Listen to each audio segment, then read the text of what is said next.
Então, antes de passar as instruções sobre esse evento que vai acontecer agora, eu queria só fazer uma introduçãozinha. Então, informar a todos, primeiro, né, agradecer a presença das pessoas que estão acompanhando mais essa atividade. Então, lembrar que o webinário é uma iniciativa conjunta da Pró-Reitoria de Pós-Graduação em Pesquisa da Unifesp, junto com a Reitoria e o Comitê de Enfrentamento da Covid-19. Então, é uma atividade conjunta, né, organizada pela Pró-Reitoria, no papel da Coordenadoria de Pesquisa, principalmente. Eu estou substituindo, né, nesse momento, a professora Marimélia, que tem conduzido muitas essas atividades aí ao longo desses meses, porque ela está numa outra atividade que, enfim, que ela precisou participar. Então, é um prazer estar fazendo parte especificamente dessa edição, né, que nós temos aqui hoje, a professora Zila. Agradecer, Zila, muito obrigada por ter aceitado esse nosso convite, de ter se, né, disponibilizado aí a fazer a sua apresentação. Então, a professora Zila, ela é professora do Departamento de Medicina Preventiva, ela é professora livre-docente, e aí a gente vai abrir, então, antes da Zila iniciar, né, a fala dela, a gente aparece aí na tela de vocês, todos podem ver aí umas orientações de como é que essa atividade tem acontecido. Ela tem sido comum aí para muitos que já participaram dessa atividade, mas para alguns pode ser novidade. Então, o webinário, então, só para informar, ele está sendo gravado, então ele vai estar no futuro, né, depois que terminar, disponível nesse link que está colocado aí no slide, e as instruções para que todos saibam como é que a gente participa. Então, assim, todos os participantes que assistirão esse webinário, eles estão alocados numa sala à parte, né, que a gente chama por streaming, então elas estão fora da sala onde essa apresentação está sendo feita. Então, à medida que as coisas, né, a Zila vai falando, as dúvidas, perguntas que as pessoas queiram fazer, elas poderão fazer pelo chat, então todos têm acesso ao chat, então essas perguntas serão feitas. Eu vou organizar essas questões e vou, ao final da apresentação da Zila, vou fazer essas perguntas, vou direcionar essas perguntas para a Zila, e à medida que essas perguntas forem aparecendo, a gente vai, ao final, respondendo, tá? Esse chat, ele é só visível para nós, né, que estamos fazendo o evento, então a Zila tem acesso, eu tenho acesso, o Michel também, que eu queria agradecer muito, né, o trabalho que ele tem feito, que ele tem nos orientado aí com essa função aqui de remota, e a gente que tem acesso a isso, então as pessoas que estão na sala, no streaming, elas não veem as perguntas que os outros participantes estão fazendo. Então, por isso que eu reúno no final e aí faço as questões para a Zila. Elas poderão... Então, assim, na verdade, é isso. A gente tem aí uma programação que o limite dela vai até a 13h. Então, a gente tem aí, a Zila, acho que deve ter se organizado para fazer uma apresentação por volta de 1h, né, Zila? Mais ou menos isso. Então, em teoria, a gente tem aí até o meio-dia e pouco, e até 13h a gente pode fazer essa discussão à medida que a gente vai apresentando as perguntas, né? Acho que é isso, né? Gostaria de novo lhe agradecer e aí a Zila fica à vontade aí para dar início à apresentação dela. Obrigada, viu, Zila? Bom, eu começo agradecendo o convite da Pró-Reitoria de Pós-Graduação em Pesquisa. Eu me senti muito honrada, porque é um tema, enfim, muito caro a mim, e gostei muito da oportunidade de poder falar sobre ele. E espero atender às expectativas. Obrigada, Débora. Obrigada. Então, eu começo aqui, realmente vai ser mais ou menos isso, eu quero falar em torno de uns 50 minutos até a 1h, para depois a gente ter um tempo de resposta às perguntas, tá? Na verdade, a minha apresentação, ela está dividida em 5 partes. A primeira delas, assim, para eu falar de álcool e Covid e os efeitos, né, os efeitos do álcool durante a pandemia do Covid, eu tenho que falar um pouquinho antes sobre o álcool e seu impacto na saúde, o álcool e seu impacto na economia, para depois a gente, assim, de maneira geral, para depois entrar efetivamente no que tem acontecido hoje e o quanto isso realmente pode impactar a curto prazo, a médio e a longo prazo, tá? Fazendo algumas projeções a partir de dados de pandemias anteriores e dados preliminares que já temos hoje, tanto no Brasil quanto no mundo, tá? Então, depois de falar um pouco do consumo de álcool em tempos de Covid, eu vou falar sobre então, esse impacto presente e futuro e, por fim, algumas sugestões do que fazer. Não só pensando no agora, mas, obviamente, pensando no agora, mas também a médio e longo prazo, porque o que a gente percebe na prática é que o álcool ele tem cada dia mais contribuído com a nossa carga global de doença, em termos mundiais, mas, ao mesmo tempo, ele tem sido muito negligenciado nas políticas públicas. Então, há muita coisa a ser feita, só que a gente não tem respondido de maneira adequada, tá? Então, só para contextualizar, a gente, quando fala de álcool, é claro que a primeira coisa que vem na cabeça é o contexto recreativo, é o uso social, é a comemoração, enfim. Só que, na verdade, a gente acaba esquecendo que esse álcool, hoje, é um dos grandes contribuidores com a mortalidade mundial, tá? Então, no mundo, a cada ano, 3 milhões de pessoas morrem em decorrência do álcool. O que isso quer dizer? Quer dizer que se o álcool fosse retirado desse contexto, essas pessoas teriam mais tempo de vida, tá? Essas doenças que levam a essa mortalidade são, por exemplo, o câncer, diversas doenças cardíacas, além de acidentes de trânsito e episódios de violência associados diretamente ao álcool, tá? O que a gente sabe hoje é que a cada 10 segundos uma pessoa morre no mundo por causas diretamente relacionadas ao álcool, tá? E quando a gente fala, então não é só mortalidade, mas a gente tem também outras questões, né? Então, uma perda de qualidade de vida. Quando a gente fala de mortalidade, hoje a gente sabe que na faixa etária de 15 a 49 anos, o álcool ele é considerado o principal fator de risco para mortalidade precoce nessa faixa etária. Então, é um tema que tem que ser discutido, que tem que ser estudado. Deixa eu clicar aqui. E também, vocês lembram que a primeira coisa que eu falei é que o álcool ele tem ganho espaço nessa carga global de doença que a gente diz, que ela é medida em termos epidemiológicos como os anos de vida ajustados por incapacidade, ou seja, a perda desses anos de vida. E o álcool é responsável por quase 5% dessa carga global de doença no mundo. Então, não é pouca coisa, tá? É claro que a cada dia diversos países têm enfrentado de maneira mais correta digamos, esse efeito do álcool, esse uso danoso do álcool nas populações, e outros países não têm tocado muito nesse assunto. Então, eu vou depois também comentar um pouquinho com vocês o que dá para a gente fazer ou não, porque, assim, estou mostrando que é preocupante, né? Então, só continuando na questão da preocupação, segundo dados da OMS, em termos globais, 27% dos acidentes de tráfico não existiriam se não existisse a presença do álcool, ou seja, é um fator causal mesmo, né? A gente em epidemiologia sempre tenta separar o que é uma relação causal e o que é uma associação simples, né? E em termos de álcool, a gente tem relação causal em pelo menos 11% dos cânceres coloretal, 5% dos cânceres de mama são causados pelo álcool, tá?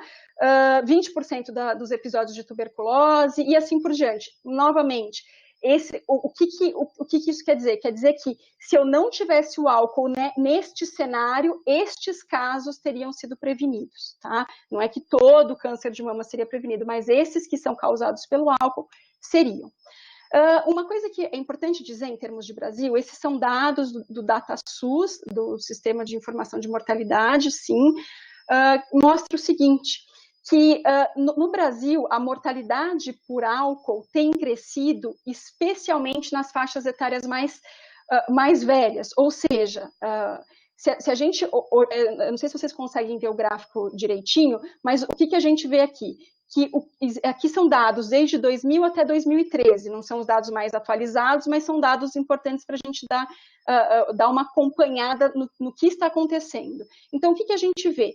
Que nas faixas etárias maiores, ou seja, a partir dos 50 anos, eu tenho um crescimento da mortalidade por causa 100% atribuível ao álcool nesses últimos anos.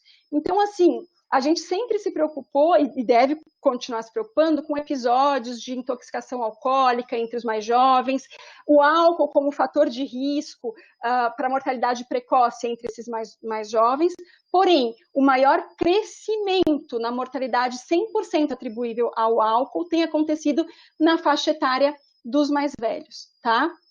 Então, isso é algo importante para a gente colocar aí.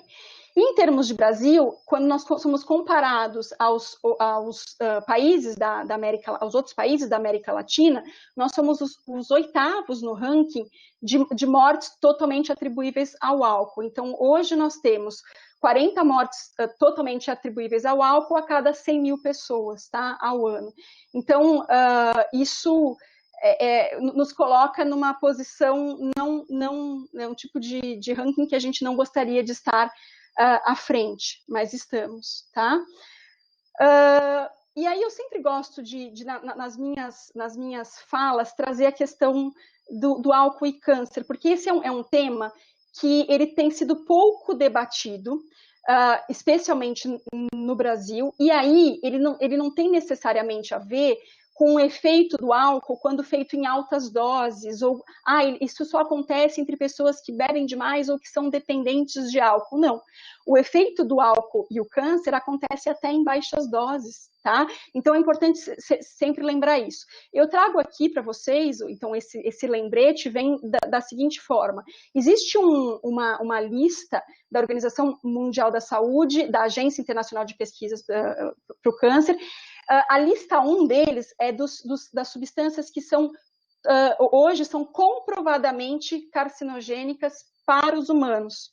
Nessa lista, nós temos cerca de 120 substâncias, entre elas o tabaco, a sílica, o benzeno, o asbesto, que já para nós é claro que elas são carcinogênicas, e o álcool. Só que a gente não fala sobre isso. E não é o álcool em termos, uma ação in vitro do álcool ou em camundongos, não. É para seres humanos e na forma de bebida alcoólica. Então, não é um teste específico laboratorial, não. É bebida alcoólica consumida de maneira regular.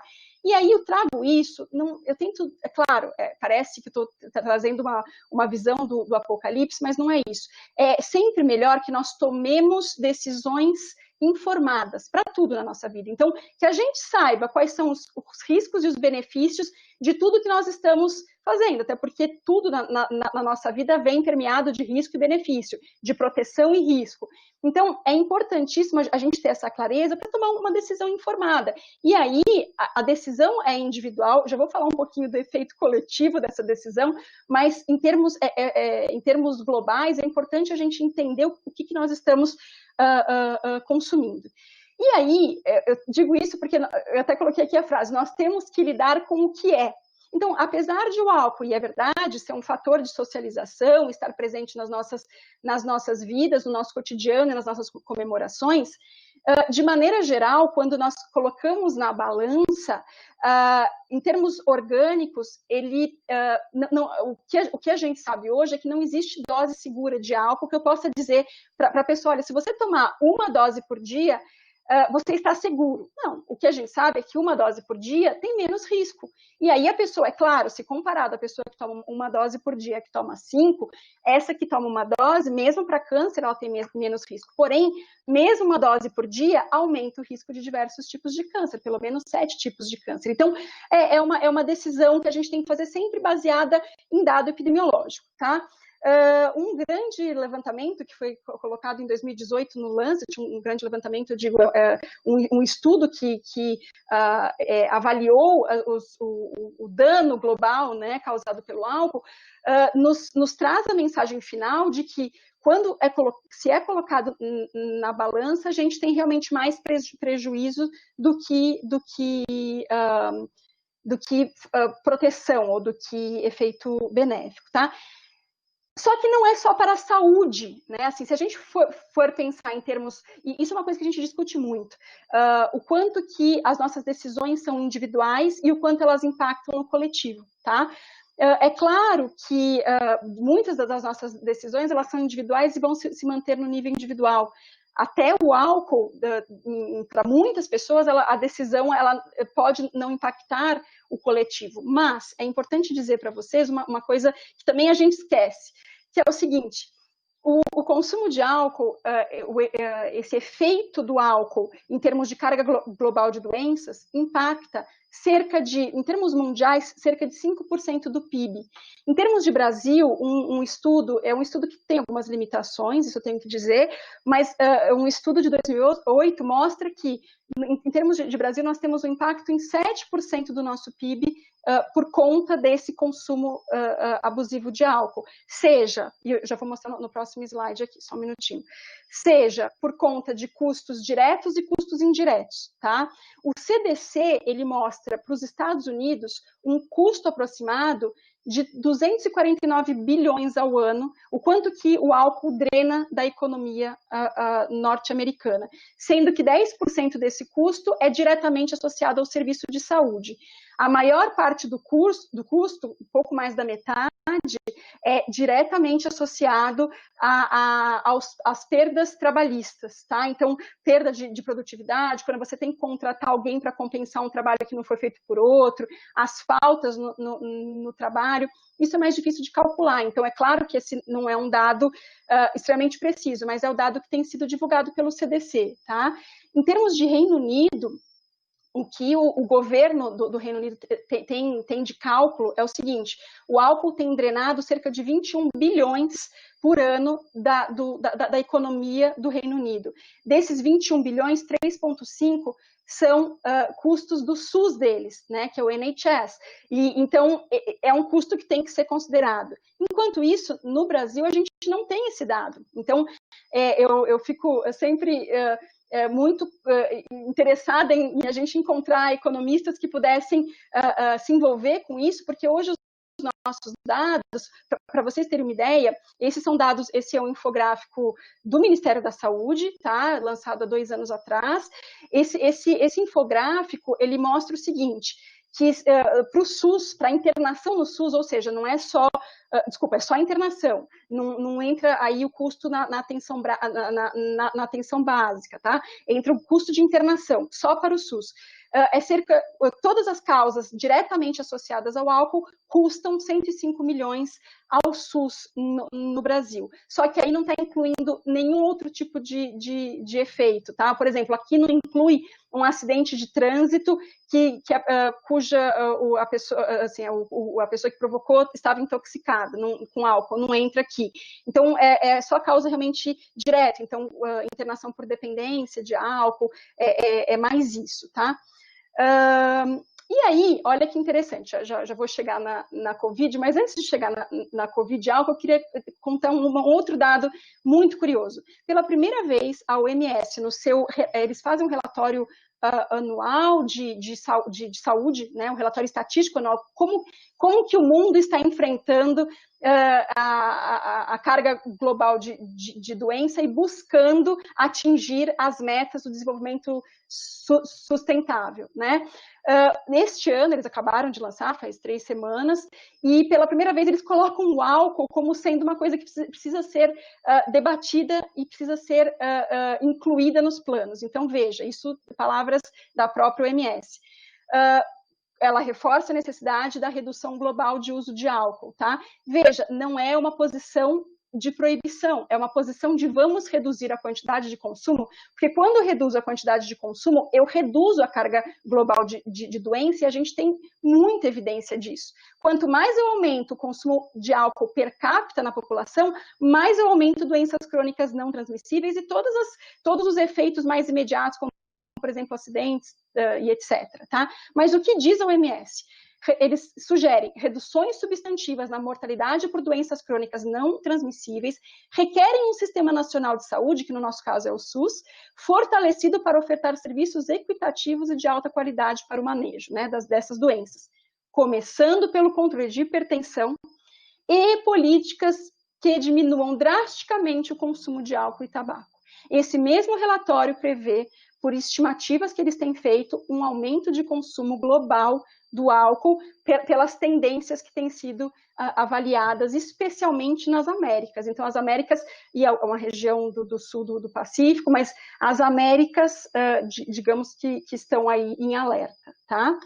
E aí, a gente entra diante, tem tudo isso, mas a gente entra numa outra, assim, isso é algo que já está acontecendo, é uma situação, o álcool é uma situação que tem que ser tratada como uma questão de saúde pública, que não afeta, ou seja, a decisão, né, de consumir ou não consumir pode não afetar só a pessoa, pode não ser só uma questão de liberdade individual, porque a partir do momento que eu gero custos à sociedade, seja financeiro, né? Seja em termos de você, por exemplo, através de um episódio de violência doméstica, comprometer as pessoas, ou através de um acidente de trânsito, você comprometer outras, né? E isso acaba nos fazendo entender que o álcool quando a gente discute a questão de políticas de álcool, eu tenho que pensar coletivamente e não só individualmente. É claro,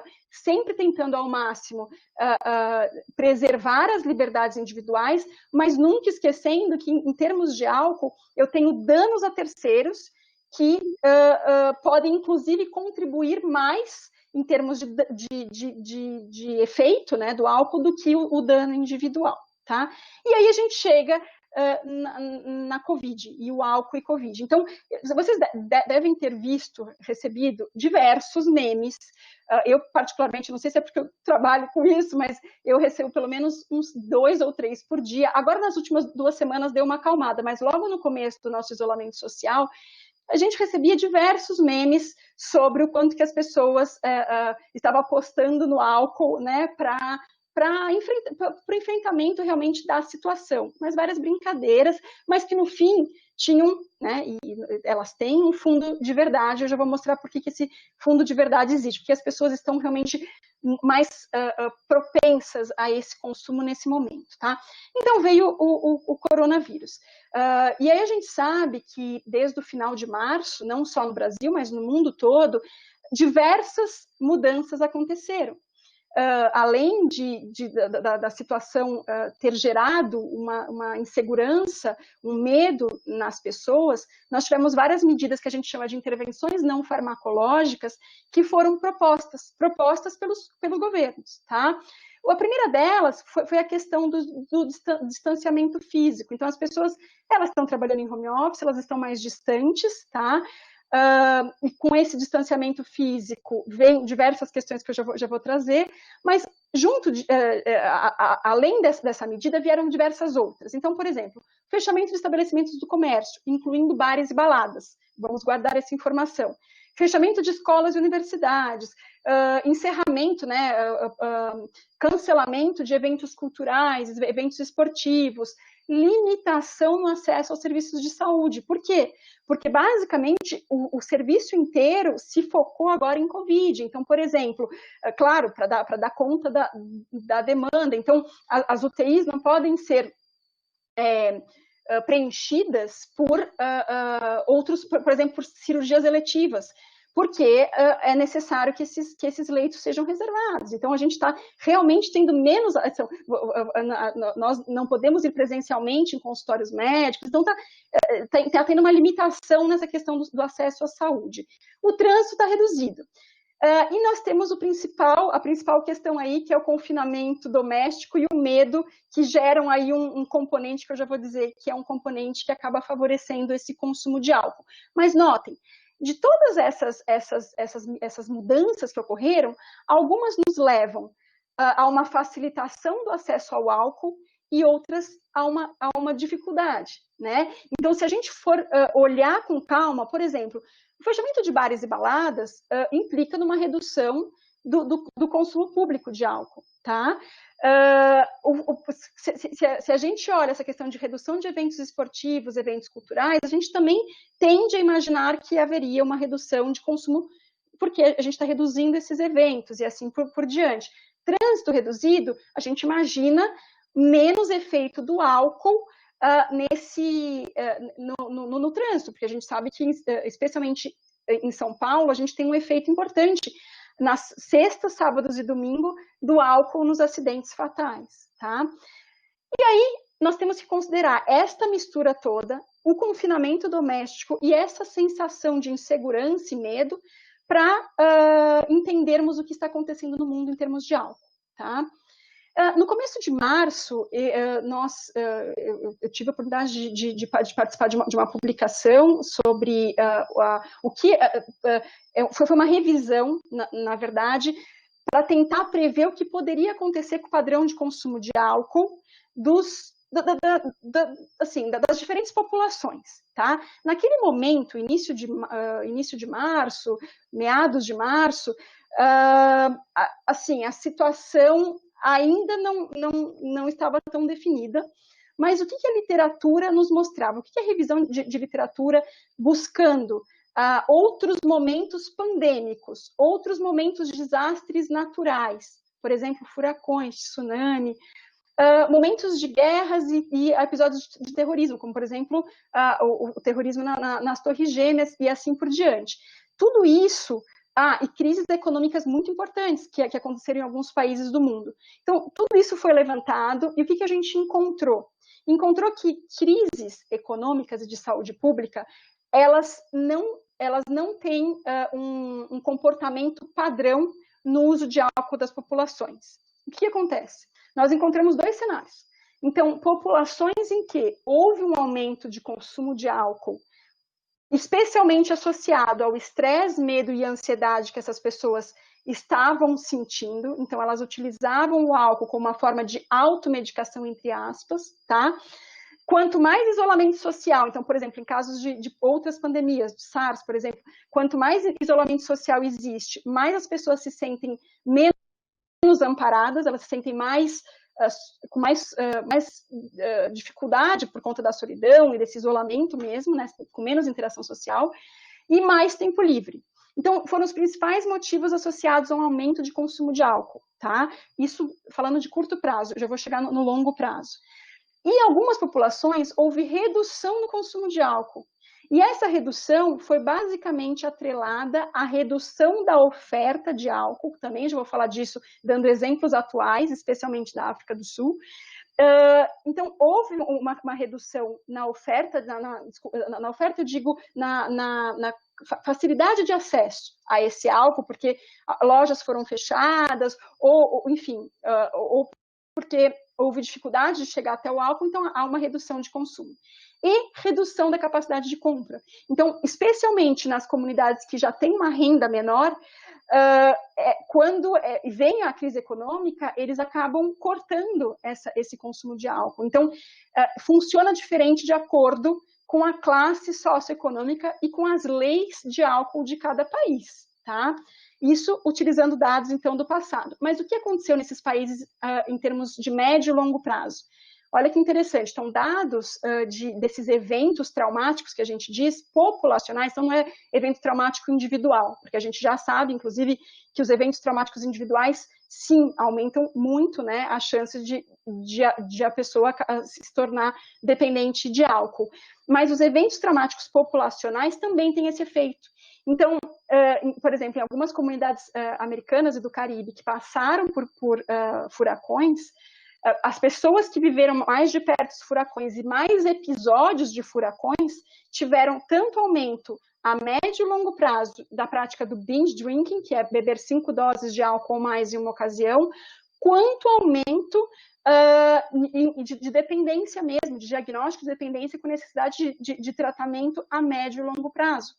Então, veja, a gente tem que considerar esses dois momentos. Então, tanto no momento em que a pandemia ou o evento traumático está ocorrendo, quanto esse evento 2 ou 3 anos depois, sempre comparando o exposto e não exposto, que isso é a base da epidemiologia, tá?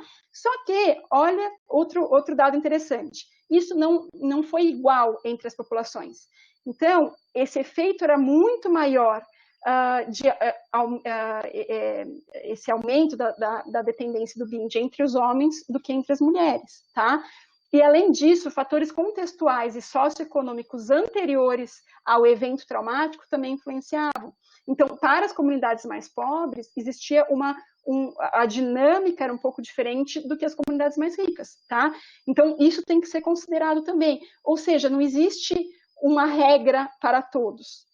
Mas foi interessante a publicação desse artigo, porque nos fez começar a entender como as coisas funcionaram no passado. Nem tão passado assim, né? Mas enfim, nos últimos eventos traumáticos populacionais. O Brasil não estava em nenhum desses estudos, tá? Bom, e aí, o que a gente vê? A gente vê que, na prática, no final de março, os países começaram a mudar as suas políticas de álcool, para o bem e para o mal. Tá? Então, o que acabou acontecendo? Alguns países, como a Austrália, desculpa, como a África do Sul, a Groenlândia, a Tailândia, o Panamá, foram países que fizeram uma proibição completa da venda de álcool, o que é uma medida altamente questionável, tá? Porque não existe evidência hoje de que uma proibição completa seja mais benéfica do que limitações parciais de horário de venda, de ponto de venda, licenciamento dos pontos, né? Mas alguns países fizeram isso. Eu já vou contar o caso da África do Sul para vocês em detalhe, porque ele foi um experimento natural fantástico e as coisas mudaram nessa última semana, então os dados são fresquinhos de ontem, tá? Outros países fizeram o seguinte, liberaram o álcool como serviço essencial. Então, em alguns países, o álcool não poderia ser vendido em locais não licenciados para o álcool, mas passou a poder, porque ele foi colocado como serviço essencial, então pontos que não podiam vender álcool puderam passar a vender, exatamente o oposto desses outros países que eu falei. Outros acabaram liberando as vendas online que não eram permitidas para álcool, tá? Outros começaram a pensar em limitações de promoção. Então, eu não sei se tem acontecido isso com vocês também, mas eu até ontem, antes de terminar aqui a apresentação, eu fui só confirmar se continuava igual. Todas as vezes que eu entro num aplicativo específico de mercado, que eu faço compra online agora, a primeira coisa que me popa, né, que aparece para mim, é uma propaganda sempre de alguma bebida. Ou é vodka, ou é whisky, ou é gin, né? Ontem foi gin, até depois fiz um print para mostrar para vocês.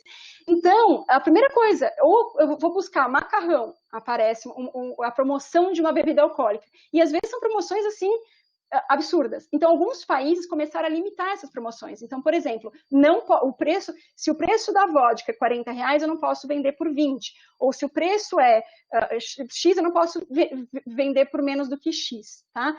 Porque quando você faz esse tipo de coisa, você diminui o poder de compra desse álcool, tá? Aí países como a Tailândia fizeram uma redução e outros países como a Rússia, por exemplo, fizeram lá a divulgação para as pessoas acabarem bebendo mais. Então foi bem diferente a forma como os países agiram em março e em abril. E agora mudou tudo em maio, junho, que eu já vou contar para vocês. Um caso que eu acho dos mais interessantes, por ser um fenômeno, digamos assim, um experimento que a gente chama de experimento natural, que é aquele experimento que você, na verdade, não fez pensando na forma de experimento, mas você tem o com e sem intervenção na mesma população e você consegue comparar. Então, um desenho de estudo interessante, tá? Especialmente para políticas públicas, é o que é mais possível fazer. Então, naquela época, em março, a gente escreveu nesse artigo em parceria com um autor da África do Sul, que ele descrevia o que estava acontecendo na África do Sul naquele momento, que era o seguinte: no dia 18 de março, os locais de venda de álcool, que são lojas de liquor stores, elas tiveram que reduzir seu horário de venda, começaram a se sujeitar a mais restrições, tá? Já no dia 25 de março, alguns dias depois, veio um novo ato, né, uma nova portaria, eles chamam de Act, eu não saberia a tradução exata na nossa lei, né, mas esse novo ato vem proibindo a venda de álcool por completo, e inclusive o transporte. Então, se alguém fosse preso levando garrafas de uma cerveja de uma casa para outra, ou de um lugar para o outro, ou seja como for, essa pessoa era presa. Então, altamente, digamos assim, foi uma medida altamente, assim, uma restrição extrema, é isso que eu diria. Isso foi, então, em final de março, e aí, na sequência, o que é interessante na África do Sul é que eles têm um grupo de pesquisadores na área de políticas de álcool fantástico, que estão entre os grandes pesquisadores da área no mundo, tá? E o motivo que eles alegaram para essa restrição completa foi reduzir a ocupação de leitos de hospitais, porque, segundo eles, na África do Sul, a maior parte das UTIs ela é ocupada por traumas associados ao uso de álcool, seja por armas, por agressão, né, com armas e tal, seja por acidente de trânsito, e seja por intoxicação, mas enfim, o álcool faz muito parte dessas internações. Então, era uma medida que eles encontraram. Durante esse período, o que aconteceu, né? Então, se a gente pegar os dados, então, vale dizer, gente, aqui tem relatos da mídia e relatos de um artigo que está under review de um dos pesquisadores que estava envolvido com isso, Charles Perry. O que a gente vê? Primeiro, eles relatam, no primeiro mês já, redução na mortalidade geral da população. Então, até saiu uma reportagem no Financial Times mostrando que só 2 países do mundo conseguiram reduzir a mortalidade geral nos 2 meses de Covid, né? E um deles é a África do Sul. Mas aí a gente tem que sempre considerar, teve sim essa restrição para o álcool? Teve. Mas teve também um lockdown extremamente severo.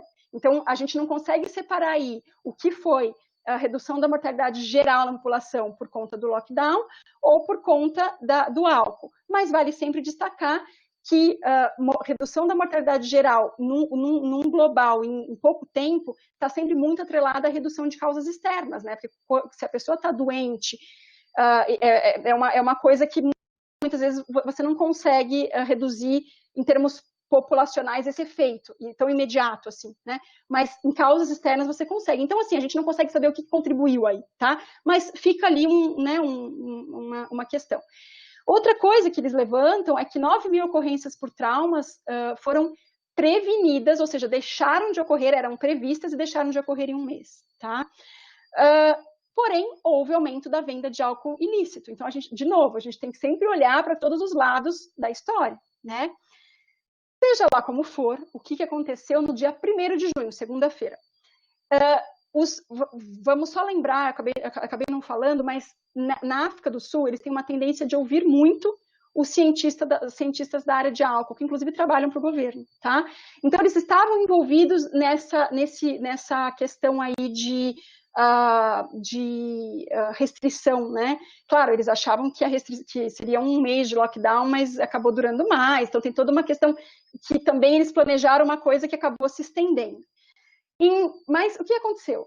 Na segunda-feira, o governo reverteu essa lei e ele simplesmente liberou todas as vendas de álcool de um dia para o outro, em parceria com a indústria do álcool, e sem em nenhum momento conversar com esses pesquisadores que eram os que estavam por trás das políticas de álcool e para tentar chegar no meio termo, né? Porque, na verdade, digamos que o benefício da política de álcool está sempre no meio, não é nenhum extremo, porque os extremos eles acabam sendo perigosos em qualquer tema, né?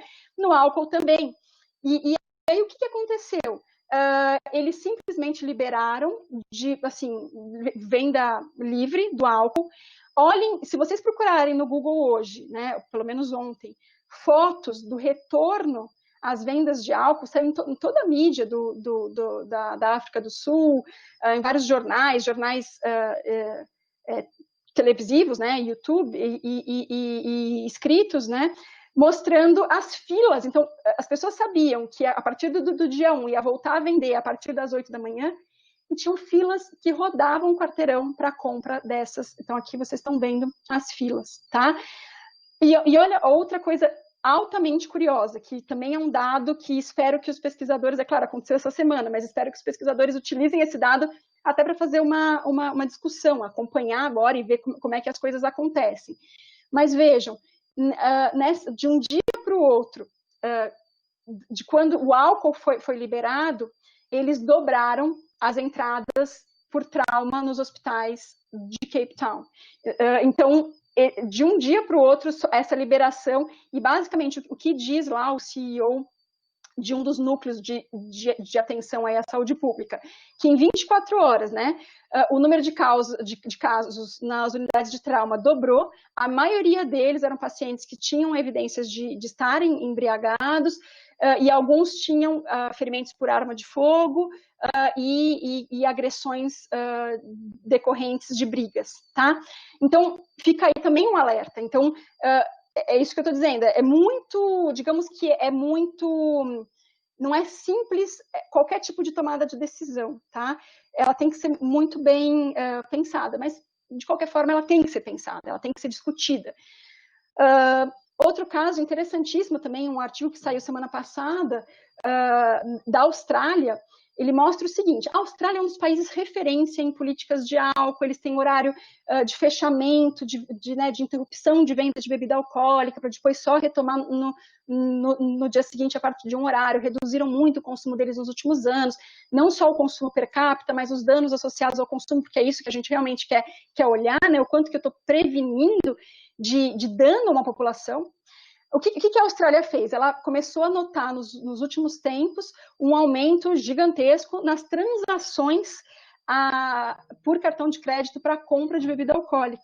Tá? Eles acompanham, eu não saberia explicar para vocês como que eles conseguem diferenciar no cartão de crédito o que é transação de bebida alcoólica ou não, mas eles publicaram um artigo mostrando que a compra de bebida alcoólica aumentou em decorrência desse aumento de transações para a compra de bebidas alcoólicas. E aí, o que eles discutem? Eles discutem exatamente o contrário da África do Sul, porque na África do Sul, eles tiveram um movimento super radical de restrição. Na Austrália, eles tiveram um movimento radical de liberação. Como eu disse, a Austrália é um país referência, né, em controle. Mas o que eles fizeram? Eles relaxaram o controle de venda deles. Relaxaram e aí tiveram flexibilização de venda online que não tinha que ter licença, não precisa mais. Então, eles liberaram muito. E aí, um mês, eles viram o consumo aumentar, essas compras aumentarem, e aí o que eles resolveram fazer? E aparece isso, inclusive, nessa publicação. A medida do governo foi: vamos fazer novos controles. E aí, que tipo de controle eles resolveram fazer? Novamente, vamos pensar, né, vamos ver se isso faz algum sentido. Mas limite de venda por transação. Que limite é esse? Então, as pessoas, quando estão lá comprando no site ou no aplicativo, elas podem comprar, no máximo, 12 garrafas de vinho, 30 latas de cerveja, X de vodka, X de, enfim, de destilados. Mas veja, na transação. Se ela terminar essa transação e fizer uma nova transação e comprar, ela pode. Então, assim, existe digamos, de cara, uma suspeita de possível ineficácia desse tipo de controle, apesar de evidências científicas diversas, e eu já vou depois, no final, concluir com isso, que nos mostram que a melhor forma de eu reduzir o dano numa população, né, o dano do álcool em uma população é através de políticas de controle, não é, novamente, não é uma política proibicionista, mas uma política de você controlar a idade de quem compra, evitar essas promoções absurdas, evitar que a pessoa possa comprar muito de uma vez, porque nós, inclusive, sabemos que, em termos de álcool, existe uma ação farmacológica do álcool que faz com que, quanto mais álcool presente no meu sistema nervoso central, menos eu perceba que eu realmente preciso parar. Então, a gente sempre diz que álcool atrai álcool. Então, muitas vezes existem estudos que mostram que as pessoas que estão altamente intoxicadas, quanto mais intoxicadas elas vão ficando, menos elas percebem que elas precisam parar, que elas já beberam demais. Então, precisa existir um controle que não é só o controle individual. Apesar de eu ser uma pessoa que defenda, né, o máximo de liberdade para que a gente tome decisões, ao mesmo tempo, no caso do álcool, é muito difícil contar só com o controle individual, porque o próprio álcool influencia na nossa capacidade de tomada de decisão enquanto estamos intoxicados. Então, quando vem esses controles externos, a gente tem possíveis benefícios, tá? Então, na prática, o que aconteceu? Então, o que os estudos têm mostrado, esses estudos mais recentes agora, têm nos mostrado que o consumo passou do público para o privado. Em alguns países houve aumento, em outros não houve alteração, já vou mostrar alguns dados, inclusive, do Brasil, mas, de maneira geral, há redução de violência pública em diversos países. Então, o que é violência pública? Aquela violência no trânsito, nas vias públicas, agressões, né? Há um aumento no consumo doméstico, tanto em quantidade quanto em frequência, eu vou mostrar alguns dados para vocês. Há um aumento na violência doméstica, esse dado é brasileiro. Então, a boa parte da violência doméstica hoje no Brasil é associada ao consumo de álcool, e nós tivemos um aumento importante nos últimos 2 meses, em um mês um aumento de 40%, tá, de relatos de violência doméstica e abuso infantil. Há uma maior exposição ao álcool por crianças, e aí a gente tem que pensar no impacto de longo prazo, porque um dos dados, para quem trabalha com prevenção, um dos dados que não é óbvio em termos de população geral, assim, de pessoas que não trabalham na área, mas que é um dos dados mais importantes em termos de prevenção, de prevenção que a gente diz que é a prevenção direta feita com a criança e com o adolescente, programas de prevenção, é o efeito dos pais beberem e consumirem drogas no comportamento dos filhos, tá? Então, o que está acontecendo? Essas crianças hoje, elas estão se expondo mais a essa presença do álcool. E aí elas começam a sentir que esse álcool está mais autorizado, que tudo bem. Então, enfim, isso é uma coisa para a gente começar a considerar, que o efeito vai vir a mais longo prazo. Há um efeito, um impacto na saúde mental, tá? E é um impacto que a gente chama em looping, porque tanto o álcool aumenta a depressão e a ansiedade, as pessoas acham, né, que elas estão consumindo para reduzir, mas na verdade o efeito é exatamente o oposto, quanto a depressão e a ansiedade levam a pessoa a buscar o álcool como uma forma de automedicação, especialmente no momento que está mais fácil comprar, existem diversas promoções, e está mais difícil acessar o serviço de saúde. Então junta tudo, né? É muito difícil para alguém que até hoje não buscou tratamento para ansiedade e depressão, e justo agora procurar um atendimento online através de vídeo, enfim, é uma situação mais delicada, né? E, mais do que isso, o álcool afeta a imunidade. Então, existem estudos mostrando que o álcool afeta tanto infecções bacterianas quanto infecções virais. Então, de maneira geral, ele não deveria estar sendo, ele deveria estar sendo consumido em menor quantidade, tá? Dados brasileiros, já vou dizer para vocês, nós não temos dados brasileiros representativos do país. O que nós temos são 2 estudos com diversas limitações e que os próprios autores sabem que apresentam essas limitações. O primeiro deles é um estudo grande, muito bem feito, mas que para álcool tinha só 2 perguntas, então ele não consegue responder à complexidade do fenômeno, mas esse estudo da Fiocruz atingiu 44 mil pessoas em 2 semanas, e eles já divulgaram na semana passada os dados para as principais variáveis. O que eles mostram? Eles mostram um aumento de 18% do consumo de álcool na população brasileira nos últimos 2 meses, desde que foi a pandemia foi o Covid foi declarado como uma pandemia, tá? Aqui vocês não conseguem ver, mas a maior parte desse aumento é na faixa de 30 a 35 anos, tá? É uma faixa que a gente tem que ficar atento, é uma faixa que está fazendo home office, enfim, né? Não é, enfim, claro que o estudo é só a partir de 18, então a gente não sabe o que aconteceu com os adolescentes, mas a tendência é achar que entre adolescentes talvez tenha tido uma queda. E olha outro dado interessante, quando eles estratificam o aumento por sinais a sensação de depressão, ou seja, não é diagnóstico de depressão, é sensação, a pessoa reportar uma sensação de depressão, aquelas pessoas que se sentem deprimidas sempre, né, são as que mais aumentaram o seu consumo de álcool. E aquelas que se dizem deprimidas durante a pandemia, nunca, são as que menos ampliaram o seu consumo de álcool. Tá? Então, existe uma associação aí entre álcool e depressão. Aí a gente tem um outro dado que eu acho interessante colocar para vocês, que é um dado, é um estudo cheio de limitação, foi lançado essa semana o dado, na segunda-feira. Ele está disponível, aqui ele está disponível no site da Fiocruz, está disponível no site do Global Drug Survey. É um levantamento que ele é super conhecido anualmente, mas tem as suas limitações de também não representar a população. Nesse caso específico, até o momento eles só chegaram a 600 pessoas no Brasil, então tem limitação. A média de idade dessas pessoas é de 34 anos, então é uma média de pessoas talvez mais jovens, tá?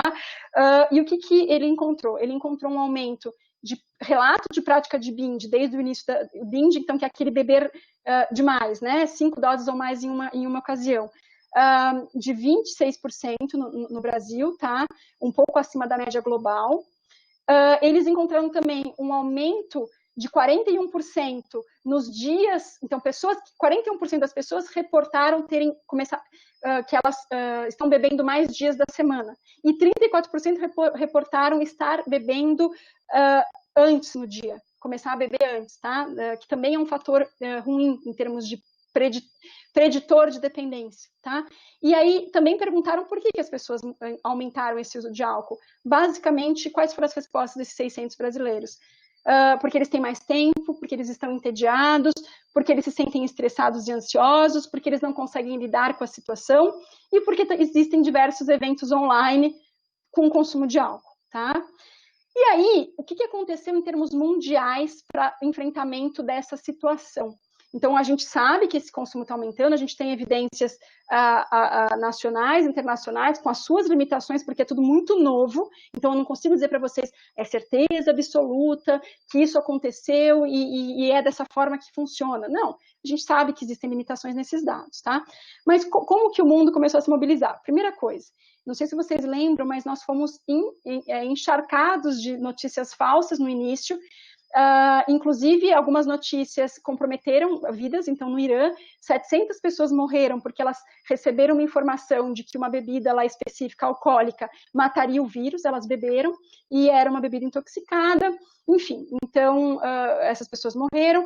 Houve, né, o caso famosíssimo do presidente da Bielorrússia, que recomendou na primeira semana da declaração da pandemia que que a sua população, que os cidadãos começassem a beber vodka para matar o vírus.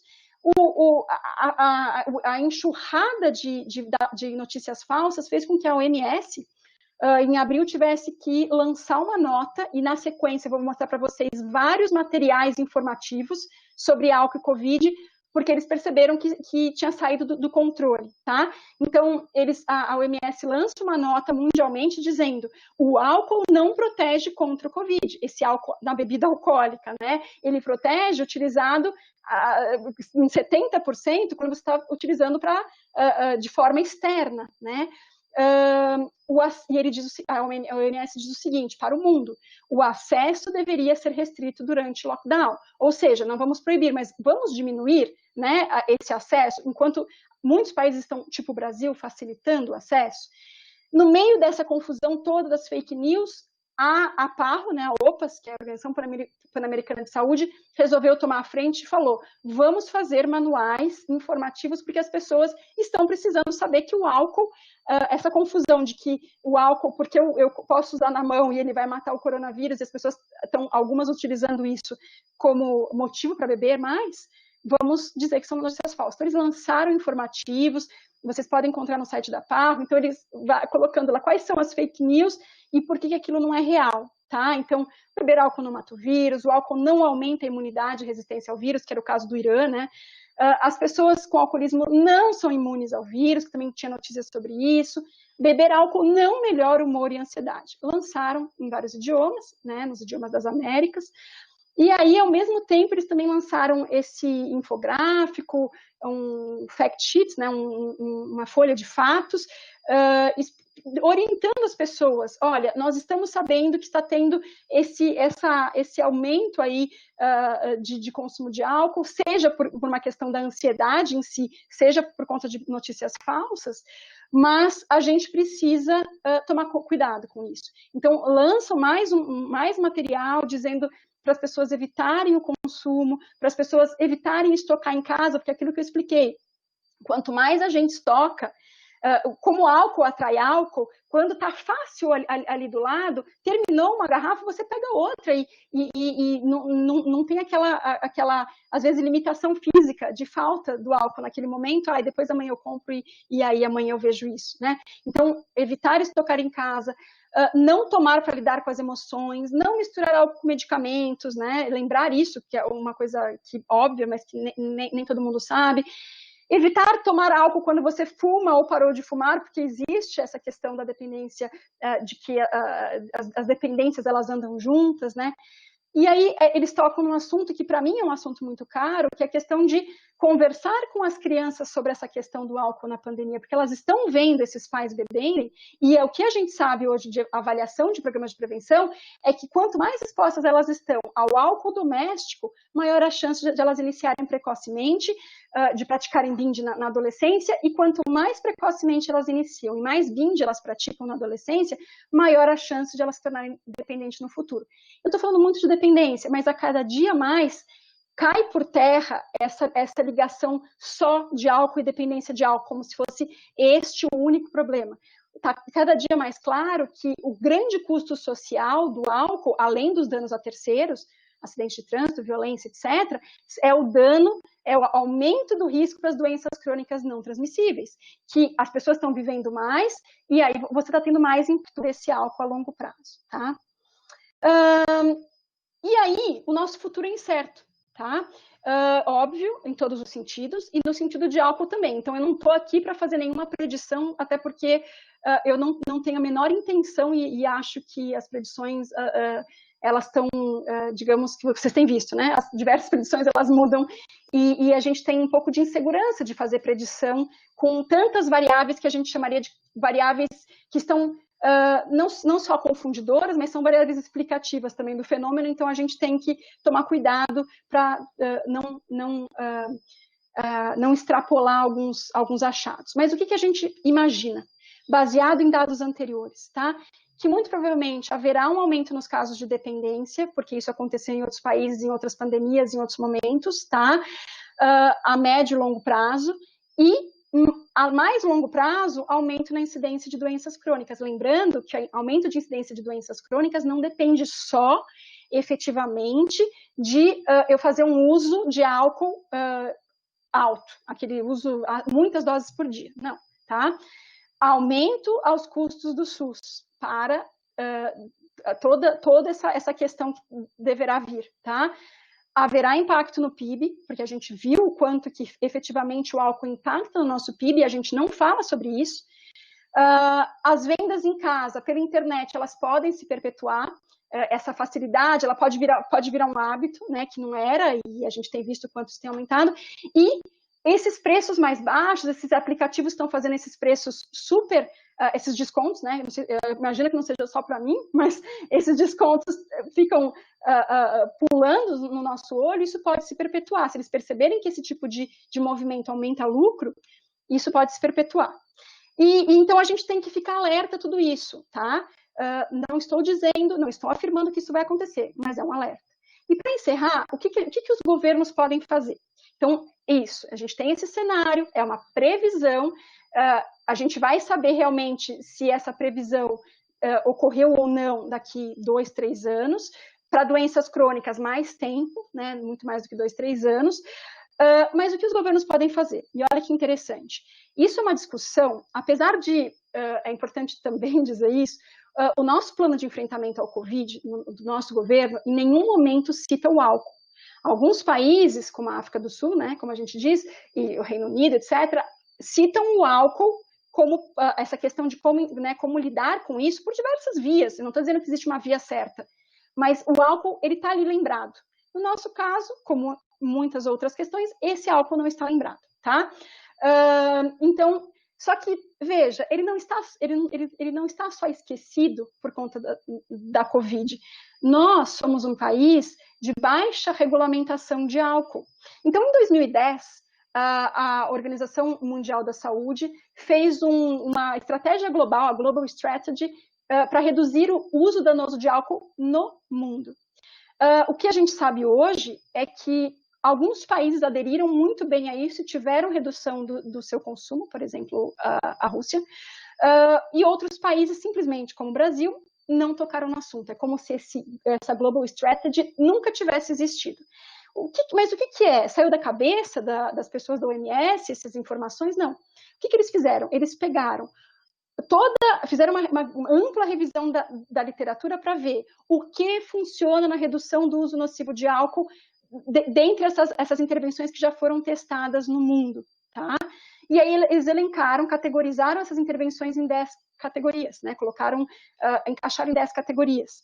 E deram orientações de como atuar em cada uma dessas categorias. E notem, basicamente todas as intervenções, elas só funcionam se elas vierem efetivamente do governo, do Estado, porque elas dependem, imagina o seguinte, quando você fala em reduzir o horário de venda, você vai falar, olha, você pode vender o álcool das 8 da manhã às 3 da manhã, mas das 3 às 8 o álcool está, a venda está restrita, enfim. E aí existem diversas evidências de que isso reduz homicídio associado ao álcool, acidente de trânsito, entrada em unidade de trauma, enfim. O que acontece na prática?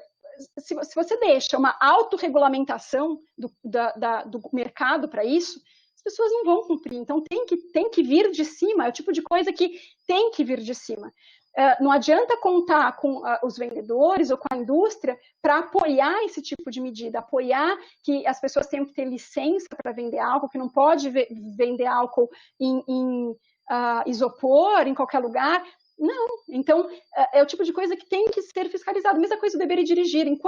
A nossa lei é muito legal para beber e dirigir, é uma lei redonda, mas se ela não for fiscalizada, ela não vai valer de nada.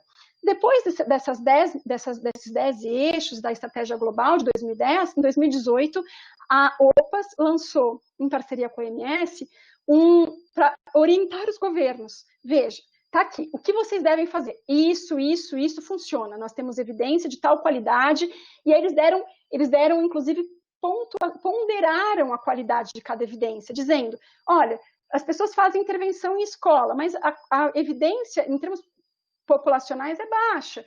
Então, se você puder investir em alguma coisa, invista, por exemplo, na redução do marketing, né? Redução de propaganda, como já foi feito para o tabaco. Controle dos preços, né? Aumenta a taxação, como vocês fizeram para o tabaco. Então, tem várias orientações baseadas em evidência científica que deveriam servir de base para os governos, né? E para encerrar, contando para vocês, o que a gente... aí, digamos, então foi tudo isso. Fizeram as orientações das políticas que funcionam, dizendo, gente, em termos de álcool, informação simplesmente não é suficiente. Deixar as pessoas se autorregularem para o álcool não é suficiente. Fazer prevenção na escola, ok, mas não é suficiente. O que é preciso? Aí eles fizeram digamos assim, um passo a passo para os governos mais práticos, dizendo o seguinte, se vocês tiverem que escolher, daquelas 10 áreas, escolham 5. Foquem nisso. Primeira coisa, reduzir a disponibilidade do álcool, seja por local de venda, seja por horário de venda, seja por dias de venda, né? Ampliem as restrições de beber e dirigir, mas aí também tem que ser fiscalizado, mas é uma das coisas que causa muita morte em diversos países, né? Restringam publicidade, patrocínio e promoção de bebidas alcoólicas, como eu disse, como foi feita para o tabaco. A evidência hoje é que quanto mais eu exponho crianças e adolescentes a essas propagandas, a essa divulgação, né, mais eu acabo facilitando essa iniciação precoce do adolescente, mais binge ele faz, enfim, tudo vem junto. E aí com o binge vem mais episódios de violência, mais prática de sexo inseguro, enfim, todas essas coisas, né? Então precisa ter um controle de propaganda, mas não pode ser autorregulamentada, tem que ter um controle como foi feito para o tabaco, que vem de cima, tá?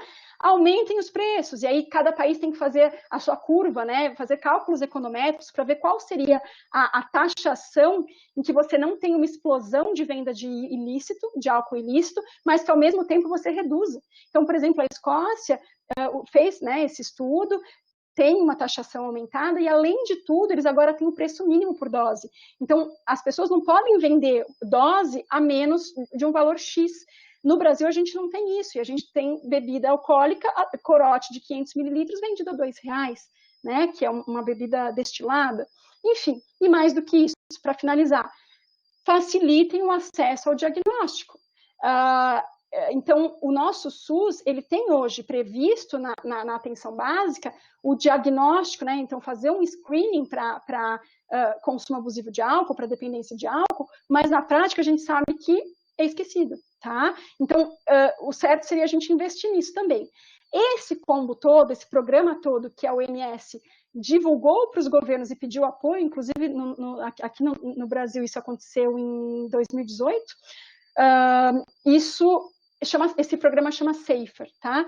Vários países aderiram e a gente ainda está com um problema em relação a isso. Meu último slide é o seguinte: de imediato, o que a gente deveria fazer? E vou dizer de imediato, porque nós temos uma questão aqui. Muito provavelmente a gente pode continuar ainda um tempo em casa, né? Com essa restrição de isolamento, com essa sensação de angústia e assim por diante. E, ao mesmo tempo, a gente tem toda essa facilidade cada vez maior de acesso, então, assim, precisamos pensar sobre isso, mas não só para esse momento de Covid, a gente tem que pensar sobre isso para a gente reduzir a nossa morbidade e mortalidade associada ao uso de álcool no Brasil, tá? Então, é uma medida de saúde pública. Então, qual seria a primeira coisa? Bom, não sei se vocês viram, mas aumentou o número de aplicativos vendendo álcool, e a gente tem hoje, já existia há um tempo, mas ganhou espaço, aplicativos da própria indústria entregando em meia hora em casa bebida gelada. Então, existe toda uma facilitação cada dia maior, né? E controle. Se um adolescente entrar usar ela tem um cartão de crédito, comprar, também controle não tem. A pessoa pode comprar, enfim, né, e se intoxicar o quanto ela quiser.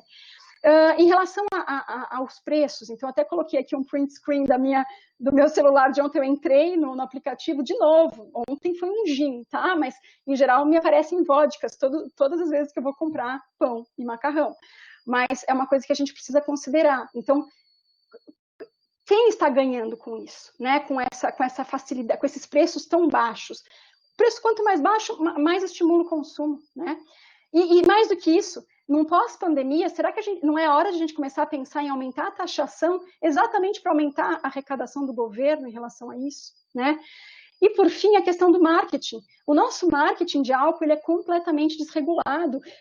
É uma vergonha dizer que, por exemplo, cerveja não entra em controle de marketing porque não é considerado bebida alcoólica na lei de marketing de álcool, né?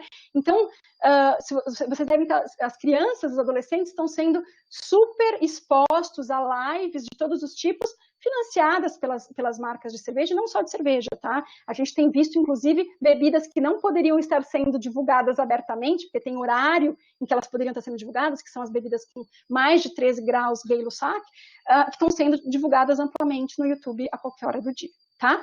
Então, é isso. Agora a gente vai para...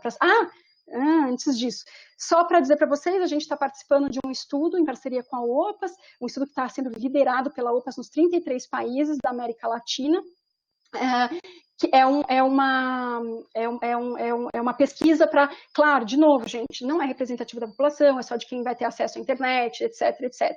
Mas que a gente consegue ter uma ideia de como realmente está esse consumo de álcool, comparando, né, essas pessoas com uma forma de divulgação semelhante entre os países, comparando os países, e mais do que isso, esse questionário tem diversas informações sobre as formas de venda, né, como a pessoa compra, se diminuiu o acesso, aumentou o acesso, que as outras pesquisas não têm.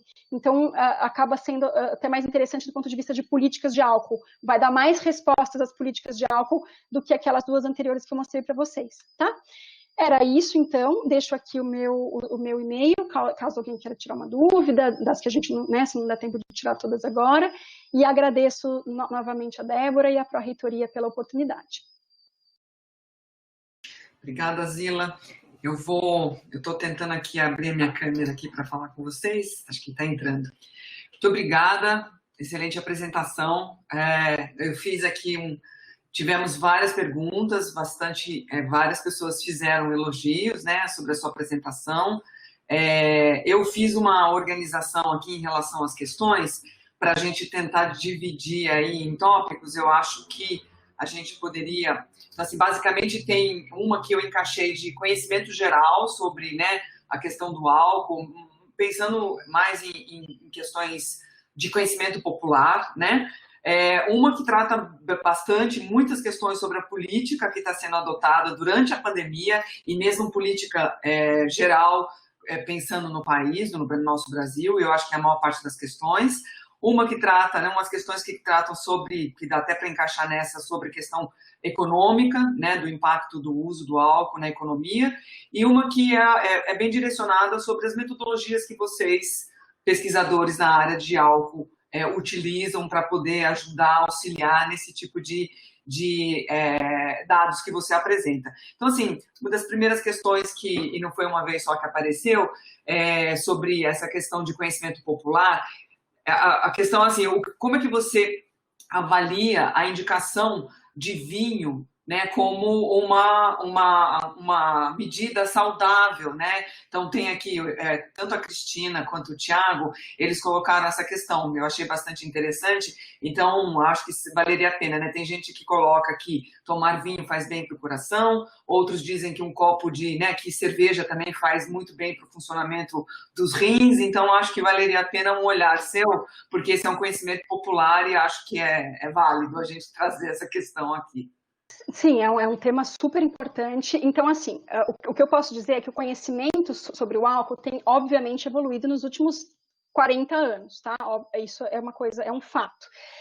O dado mais recente que a gente tem, eu até coloquei no meu slide, lá num dos meus primeiros slides, em que é um dado do Lancet, em que ele olha a carga global de doença e o efeito do álcool na carga global de doença. Então, o que aquele estudo mostra? Que quando a gente coloca tudo na balança, o álcool faz mais mal do que bem. Isso é uma informação. Então, o que a gente tem, tá? Por mais que existam realmente, sim, estudos, a maior parte são estudos mais antigos, existem alguns estudos com sérias limitações de variáveis de controle, tá? Em geral são coortes, que são aqueles estudos de acompanhamento, que mostram, sim, uma redução de não são todos os indicadores, mas são alguns indicadores cardiovasculares com o consumo não é só de vinho, seria de bebida alcoólica como um todo. Mas o que acontece na prática? Primeiro, a maior parte desses estudos, quando eles foram colocados em meta-análises e revisões sistemáticas, foi visto que existiam confundidores ali que não estavam sendo controlados. Então, quando você controla pelos confundidores, você acaba perdendo esse efeito. Até se mantém, mas ele é bem menor, tá? Não é aquela coisa assim, que alguns estudos mostravam uma associação gigantesca. Não, essa associação reduz. Então, quando a gente faz, em termos epidemiológicos, o estudo mais seguro é a meta-análise, que é o quê? É uma junção de vários outros estudos em que a gente cria um indicador único para aquela mesma variável desfecho, que é o indicador que eu estou medindo, seja a pressão, seja batimento cardíaco, enfim. E aí você junta toda a informação que você tem de todos os estudos para aquele desfecho e faz uma análise única. Quando você olha essa análise única, basicamente esse efeito cardiovascular some. Mas isso é uma informação. Mas uma coisa que eu sempre digo é a seguinte, isso eu falo sempre, eu acho que a gente tem que lembrar, tá? E que é o seguinte, mesmo que houvesse um efeito gigante cardiovascular, existe um efeito gigante para alguns tipos de câncer. Para outros, nem tanto, mas para alguns tipos, especialmente do sistema digestório, etc., existe.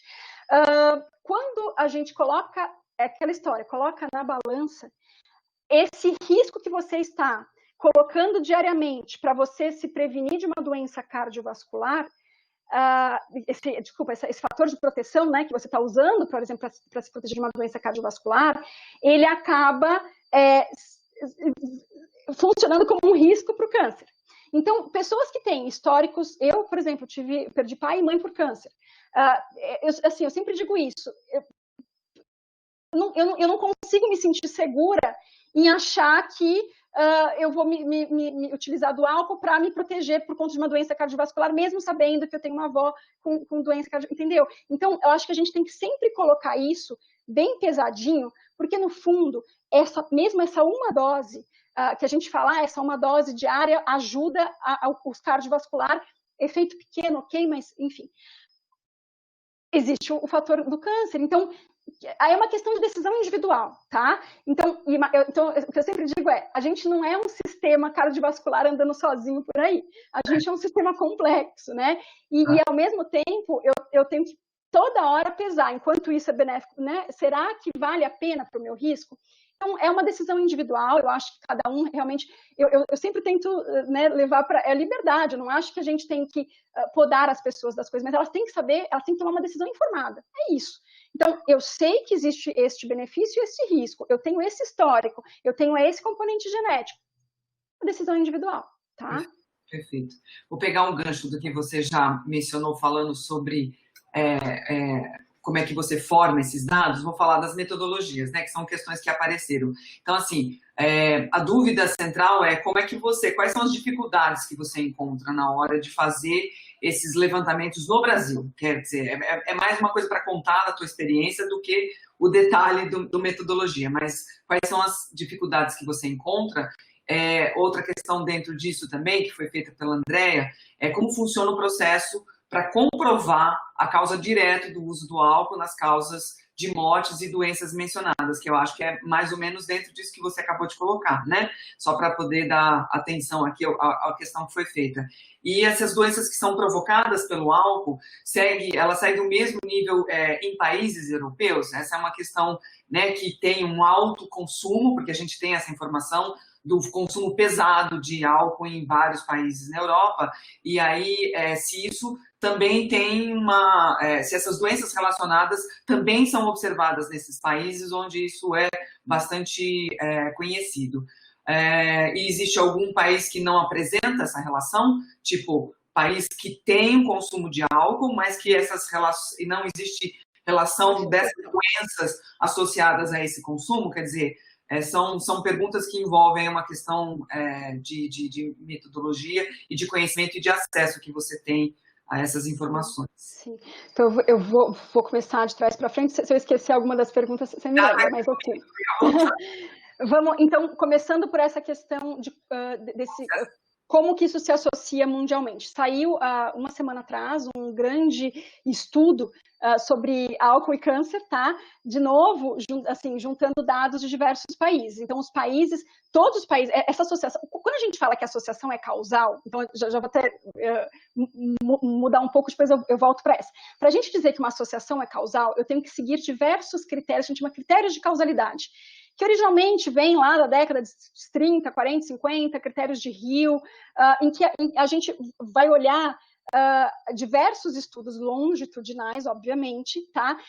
Alguns estudos experimentais, e aí a gente tem que ver se existe um preenchimento positivo desses critérios. Então, existe sim um componente teórico nisso tudo, tá? Depois eu volto à questão da causalidade. O que a gente sabe hoje é que essa associação existe em todos os países, inclusive no Brasil. Existe dado brasileiro mostrando a associação, né, entre diversas, não só câncer, mas diversas outras doenças e câncer. Estudos recentes, super recentes, porque a maior parte é recente, porque é um tema que agora está mais em voga, tá? Diversos países, especialmente os países europeus, têm muito mais dados, né? Os países eu diria, de melhor condição socioeconômica, tem muito mais dados do que nós, tá?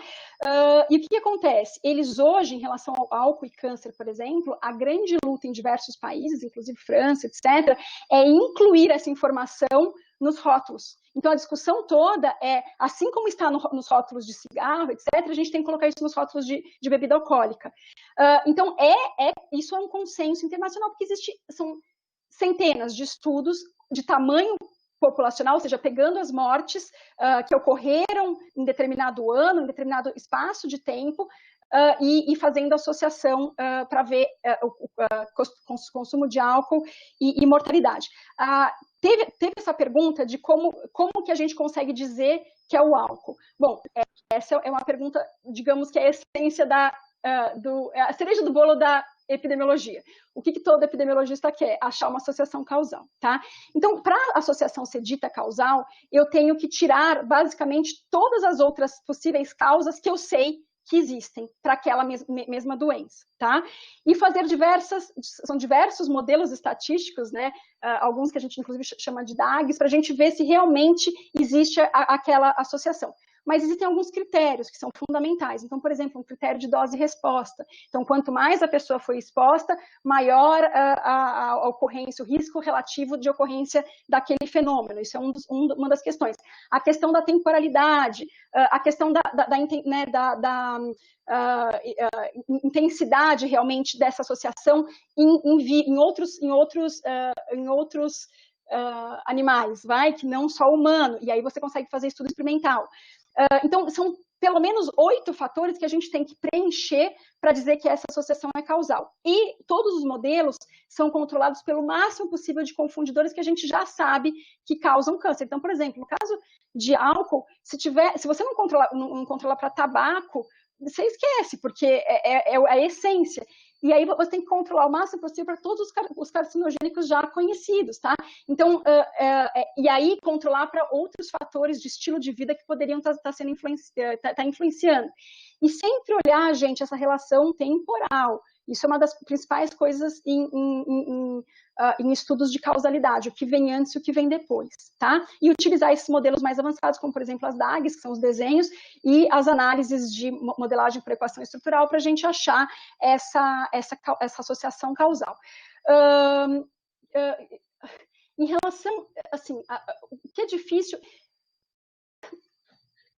Em termos gerais, eu tenho um pouco de... O que é difícil em termos de estudos de álcool? Eu acho que ciência no Brasil é difícil de qualquer forma, tá? Isso acho que é a primeira coisa que a gente tem que dizer. Não vou dizer que o meu campo é mais difícil do que o campo da Débora, por exemplo, que eu não acho que seja verdade. O que acontece é que quando a gente trabalha com álcool, a gente está trabalhando e com álcool, não com álcool em laboratório, a gente está trabalhando com pessoas, né? Com cenários, com baladas, com estabelecimentos que têm lucro em relação a isso, e com crenças da sociedade, são crenças arraigadas já, você acaba tendo uma resistência populacional maior. Então, muitas pessoas torcem o nariz do tipo, poxa, mas o álcool ajuda o meu humor, o álcool me relaxa, o álcool me ajuda a socializar. Então, acaba tendo que era a mesma coisa que se falava do tabaco, né? Se a gente for olhar lá no passado, os médicos prescreviam, entre aspas, tabaco para relaxar e para tudo mais, ok, né? Então, digamos que o conhecimento científico foi avançando ao longo dos anos para nos mostrar que na balança eu tenho mais perdas do que ganhos.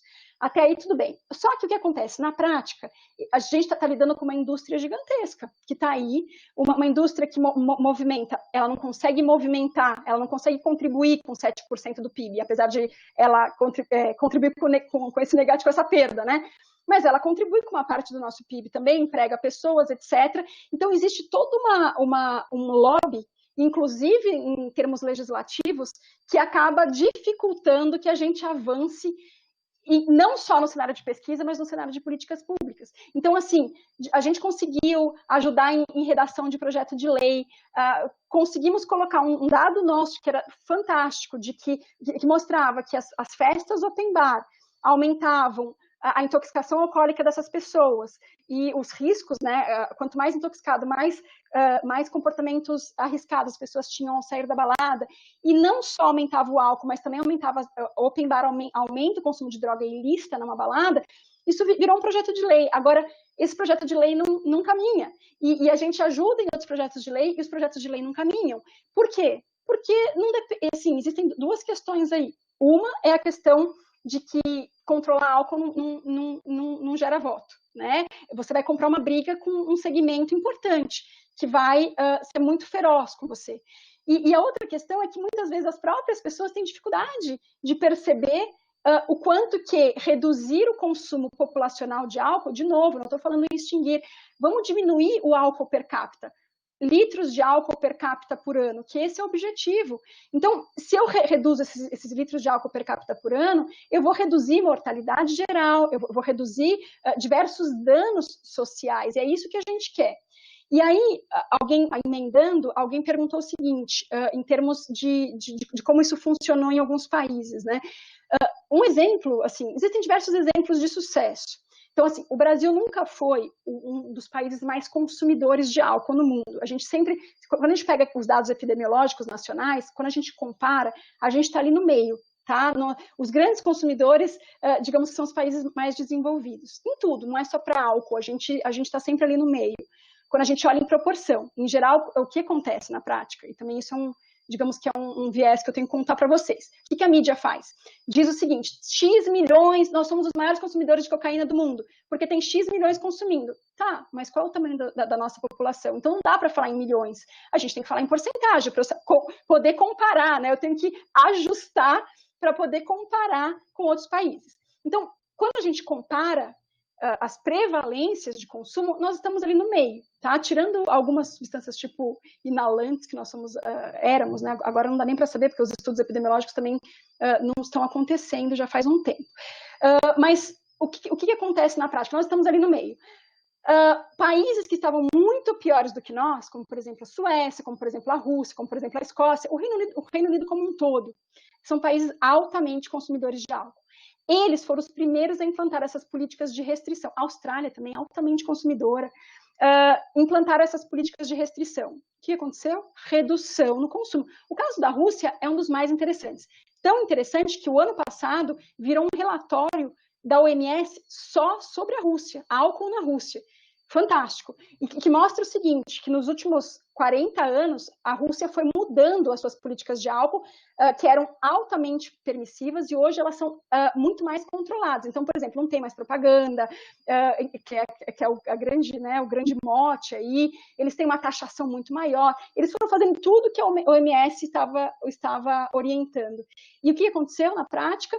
Eles tiveram uma queda gigantesca de consumo de álcool e, basicamente, não afetou só a mortalidade por álcool, afetou a mortalidade geral da população. Então, eles têm uma queda muito maior do que outros países semelhantes, né, com o mesmo tipo de população, o mesmo perfil de mortalidade. A queda deles é mais abrupta na mortalidade geral. Então, não só associada ao álcool. O que nos faz crer que o álcool ele impacta não só diretamente, mas indiretamente também por outros fatores, tá? Então, a gente tem que considerar isso. O que também vale a pena dizer para vocês, a maior parte desses dados dos países que mostram resultado nas políticas de álcool são dados de países desenvolvidos. Então, uma coisa que a gente sempre discute muito é que, assim, será que isso vai funcionar exatamente igual num país mais pobre? O Brasil estava lá no país de renda média, né? Agora já não sei. Mas, enfim, e aí o que a gente sempre discute será que vai funcionar igual? O que a gente viu na prática é que uma única experiência que foi feita no Brasil com o fechamento dos bares em Diadema mostrou a mesma redução de 40% que foi encontrada na Alemanha, que foi encontrada no Reino Unido. Então, isso já mostra, assim, inclusive, isso é uma das avaliações de causalidade que a gente faz, consistência, que a gente diz. Se o mesmo valor ele é obtido em diferentes grupos populacionais, ou mesmo muito próximo dele. Isso mostra uma consistência de associação entre este evento e este desfecho, essa exposição e esse desfecho, tá? Perfeito. Não sei se eu respondi todas elas. Sim, na verdade você acaba até respondendo outras perguntas que tem aqui. Então, por exemplo, a Flávia, ela pergunta se existe alguma previsão de remodelamento da política de álcool no Brasil a curto prazo. Quer dizer, na verdade, de alguma forma você já acabou respondendo. Existe uma questão aqui também que acho que você abordou, se existe antes do isolamento, né? Então, a situação antes do isolamento já existe uma grande mortalidade causada pelo uso de álcool. E provavelmente, se você acredita que este dado, ele favorece para que algumas políticas que foram adotadas em não restringir o uso de álcool tenha sido pensado para não piorar essa situação anterior ao isolamento, né? Então, afirmar se antes do isolamento a mortalidade causada por álcool ela é alta, e com isso muitos países não adotaram medida rígida de restrição exatamente para não agravar mais ainda essa situação, se você acredita nisso. Sim, deixa eu só antes de responder, quando a gente fala dos nossos dados de mortalidade, então, o quanto que o álcool representa da nossa carga global de doença, da nossa mortalidade, a gente tem que considerar que tudo em um país com menos renda, com mais desigualdade, é mais grave. Por quê? Porque essas pessoas, elas não têm só o álcool, elas têm diversos outros problemas, por conta da desigualdade social, por conta da falta de acesso que elas têm, seja a saúde, seja a renda, seja a alimentação adequada, que vai impactar também no efeito do álcool no organismo dela. Ou seja, alguém que está num país desenvolvido e começa a apresentar distúrbios de transtorno por uso de álcool, essa pessoa ela tem muito mais acesso a um serviço de saúde para se tratar, né? Ou tanto tratar a dependência quanto tratar os primeiros sinais das doenças crônicas não transmissíveis causadas pelo uso de álcool. Só isso já vai ajudar na progressão dessa doença, quando que isso vai se tornar mortalidade ou não. No caso do Brasil, a gente tem pouco disso. Então, mesmo se a gente for pensar, mesmo que o consumo seja menor aqui, como o acesso à saúde é mais dificultado, né? E as pessoas têm uma desigualdade econômica, uma falta de renda tremenda, essas pessoas o efeito do álcool nelas acaba sendo muito, muito severo. E a gente tem um segundo problema, que é a falta de fiscalização. Então, por mais que a gente tenha algumas leis, como a gente tem controle, teoricamente, a nossa lei prevê o controle de venda para menores de idade. Na prática, não é isso que acontece. A gente tem uma baita lei considerada referência para beber e dirigir. Na prática, não são todos os estados que estão cumprindo, né? Alguns estados cumprem. Então, assim, tudo isso influencia, tá? Então, não dá para a gente fazer uma comparação crua, do tipo, como se todo mundo tivesse as mesmas condições de saúde no país, de acesso à saúde. Não temos. E dentro do Brasil é aquele disparate, né? Então, a gente tem pessoas com extremo acesso e pessoas que nunca ouviram falar de vacina, entendeu? Então, a gente tem de tudo isso no nosso país. Agora, então, voltando à questão ficou meio polêmico, né? Alguns países declararam o álcool como serviço essencial por conta, especialmente, dos dependentes. E é uma discussão, eu acho que é uma discussão justa, válida, do tipo, se a nossa população tem cerca de 10% de dependentes de álcool, que vão ter diversos sinais, que em alguns casos podem, inclusive, ser fatais durante a síndrome de abstinência, você não poderia estar tirando o álcool de um dia para o outro de maneira radical, tá? O que a África do Sul fez? Essas pessoas elas teriam acesso ao tratamento, porque o tratamento de dependência de álcool pode ser feito de maneira farmacológica, tá? Isso é uma questão. A outra questão é a seguinte: se os países tivessem simplesmente reduzido o acesso, eles estariam não estimulando esse aumento de consumo entre aqueles que não consumiam, e o que a gente vê é, assim, evidências de pessoas que não consumiam passando a consumir, pessoas que só bebiam uma vez no final de semana passando a beber todos os dias, pessoas que começaram a beber só à noite e agora 10 horas da manhã estão bebendo, porque existem várias facilidades, né, de acesso. Então, o recomendado, eu concordo com quem pensa dessa forma, de que fechar tudo acabaria restringindo o acesso e restringindo a liberdade, mas, ao mesmo tempo, daria para a gente fazer medidas alternativas, que é aquelas que eu falei, principalmente não permitir promoção, não permitir marketing do jeito que está acontecendo o tempo todo, popando no YouTube pra gente. Então, assim, esse tipo de controle já nos ajudaria, tá? Eu de maneira nenhuma acho que a gente tinha que fazer vamos extinguir, fazer o que a África do Sul fez. Até acho que eles tiveram algum ganho imediato, vamos dizer que não, acho que tiveram, porque realmente eles diminuíram o número de traumas, mas a gente não sabe o quanto que isso também impactou em outros aspectos, né? Vimos que impactou, porque as pessoas estão fazendo fila para comprar. Mas, em linhas gerais, é isso. A gente nunca pode estar nos extremos. A gente tem que sempre procurar um caminho que não cause rupturas, que não cause mais mal do que bem, tá? Então, isso que a gente tem que considerar. E aí, a gente cai de novo numa questão importante. Não temos tido espaço no Brasil para discutir essas medidas que não tem só a ver com Covid, porque com certeza esses aplicativos que estão surgindo cada dia mais de compra de álcool e entrega em meia hora gelado, isso vai continuar existindo, eles não vão desaparecer no pós-pandemia, vai ser o nosso novo normal, incluindo esse tipo de coisa.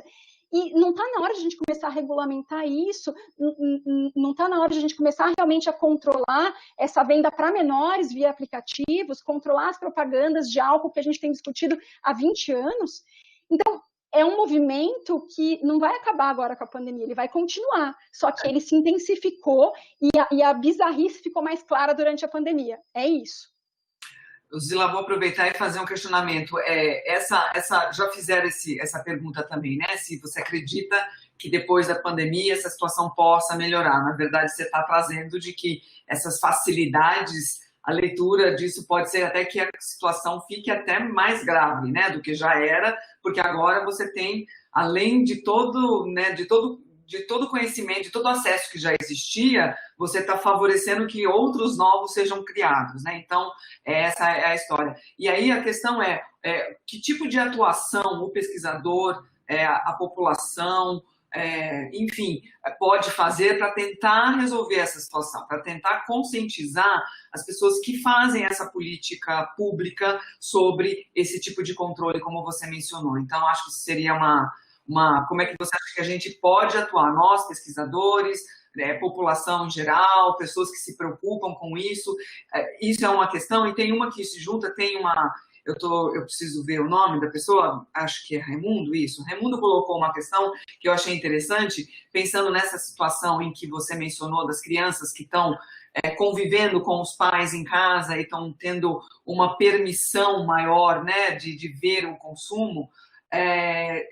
Como é que você acha que pode ser trabalhado? Ele trabalha com sistemas de divulgação, né? com plataformas, mídias sociais, ele tem um trabalho voltado para essas questões, para as crianças. Como é que você acha que os trabalhos poderiam ser feitos com essas crianças para reduzir esse tipo de impacto, né? Que tipo de atuação, o que você recomendaria que nesse tipo de trabalho que essas pessoas fazem poderiam inserir para poder ajudar a diminuir esse impacto das crianças que estão em casas presas, né, vendo esse dia a dia aí dos pais cada vez mais consumindo álcool? Eu não vou responder com a minha opinião, mas eu vou responder com aquilo que hoje a ciência já tem como consenso. As melhores ações de prevenção, elas são as ações familiares, ou seja, se você tiver alguma forma de trabalhar com os pais, trabalhe. Tá? Porque eles são a melhor estratégia preventiva da iniciação precoce do uso de álcool e outras drogas por crianças e adolescentes. Então, o ideal seria, se ele tem uma plataforma, se ele tem um contato, que ele começasse a passar mensagens para que os pais, primeira coisa, percebessem que esse consumo é um consumo que gera, um consumo que aumenta o risco da iniciação precoce do filho dele, porque através de uma lógica que a gente, né, um fator que a gente chama de crenças normativas, é o seguinte: quanto mais uma criança, um adolescente percebe que aquilo é normal, ele começa a querer trazer aquilo para ele, né, para aquela coisa de vou fumar, enfim, há 30 anos atrás, vou fumar porque é uma coisa que adulto faz, eu estou transgredindo. Então, a primeira coisa é colocar para os pais, mostrar para eles o quanto que realmente impacta, esse uso impacta na iniciação do adolescente, na percepção de que isso é normal da criança e do adolescente, sugerir aos pais que restringam o acesso do álcool às crianças. Existem diversas evidências, artigos científicos mostrando que quanto mais álcool você tem em casa e quanto mais aberto esse álcool, ou seja, você tem um bar com um monte de garrafa, etc., quanto mais disso tem em casa, maior a chance de iniciação precoce, de binge e de dependência. Então, a gente tem que sempre olhar isso. E um terceiro aspecto é de conversar direto com os filhos e explicar, primeiro que fazer um consumo que não seja abusivo, porque realmente, se você faz um consumo abusivo, qualquer coisa que você falar para o seu filho, use, né, assim, não é correto usar tanto, mas você está usando, e isso influencia, tá? Então, não fazer uso abusivo e conversar, assim como a OMS coloca lá nas recomendações dela, conversar com as crianças e adolescentes sobre isso. Então, essa conversa sobre o álcool tem que começar em casa, e deve começar o quanto antes. A gente sempre fala, quando perguntam com quantos anos começar a conversar sobre álcool com a criança. Bom, se o álcool é consumido em casa regularmente, o quanto antes. Assim que a primeira vez que a criança pedir para experimentar, a primeira vez que a criança perguntar o que é, já pode começar a conversar. Quando o álcool não faz parte tanto da vida, tem que ser dito também, mesmo que a criança não pergunte. Começa aos 9 anos, aos 10 anos, conversar sobre isso. Quais são os efeitos do álcool? O uso tem que ser um uso, né? Explicar para a criança que é um uso que, para a criança e adolescente, tem um efeito totalmente diferente do adulto, porque nós estamos com cérebro em processo de desenvolvimento até os 20, 23 anos, e o impacto é muito maior desse álcool num cérebro adolescente do que num cérebro de adulto. Então, quando a gente fala é bebida de adulto, não é porque é moralmente de adulto, é biologicamente. Então, esse tipo de coisa tem que ser levado para a criança conversar. É sempre isso. Conversar. Os pais não acreditam o quanto eles têm o quanto eles são um fator de proteção. Eles não têm essa noção, mas a ciência mostra hoje que tem que investir nisso, nos pais, tá? E aí tem uma outra questão só, Débora, que você falou, de que a gente está vendo o que vai acontecer no futuro, né? Eu só queria reforçar de novo que, assim, isso é o que a gente está prevendo. Pode ser que, prevendo baseado em evidências passadas e na evidência presente. Pode ser que, por algum fenômeno que eu não sei qual, as coisas andem de forma diferente, mas é o que a gente vê hoje, tá? Para não ficar parecendo que eu estou fazendo futurologia aqui, né?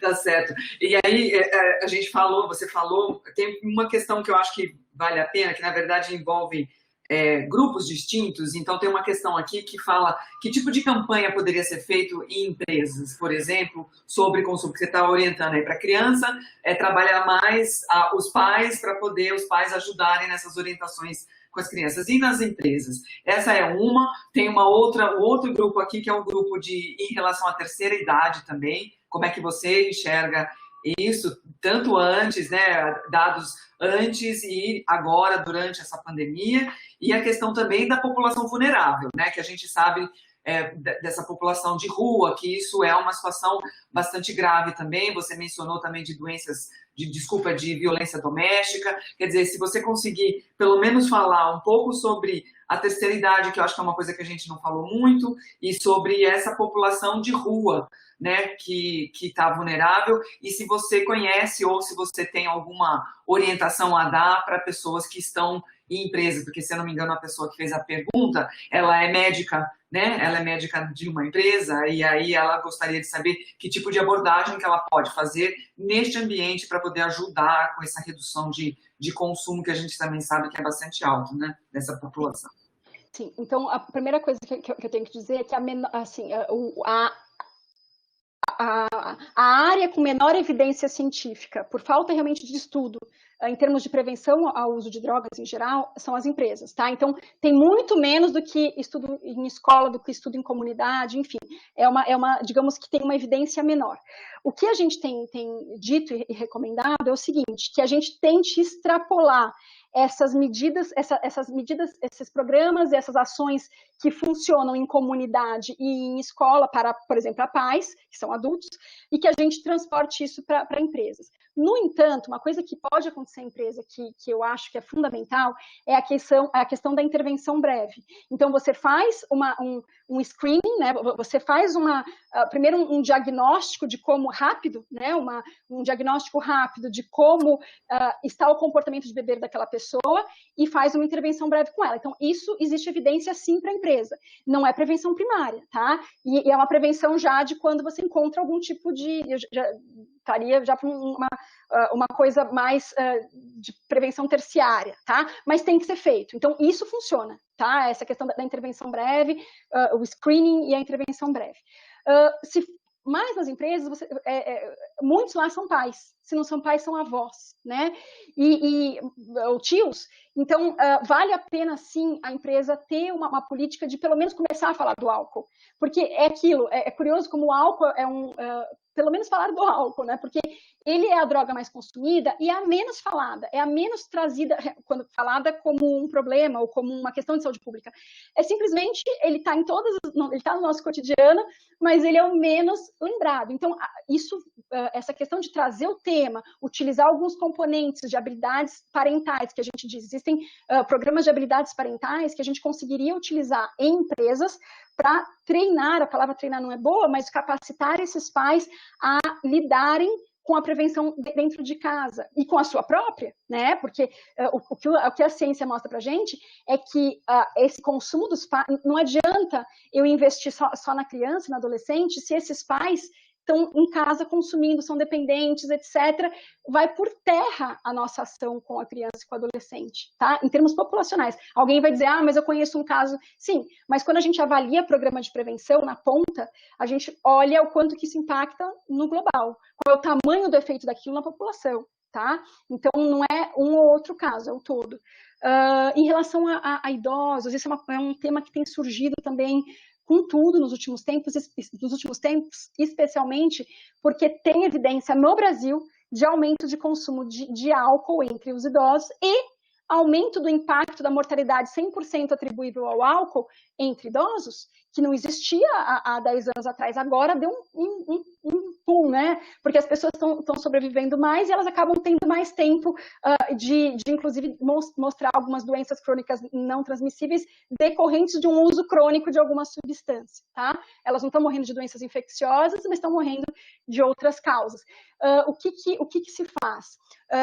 Tem até uma iniciativa agora de uma das alunas lá do Programa de Saúde Coletiva de levar um aplicativo para os idosos. Existe um grupo, né, lá no nosso departamento que estuda essa questão de saúde em idosos, e a ideia é para o idoso, se ele está muito isolado, aumentar ao máximo o acesso dele à internet, porque é uma forma, por mais que há tempos atrás a gente fala assim, tempo de tela é um horror. Não.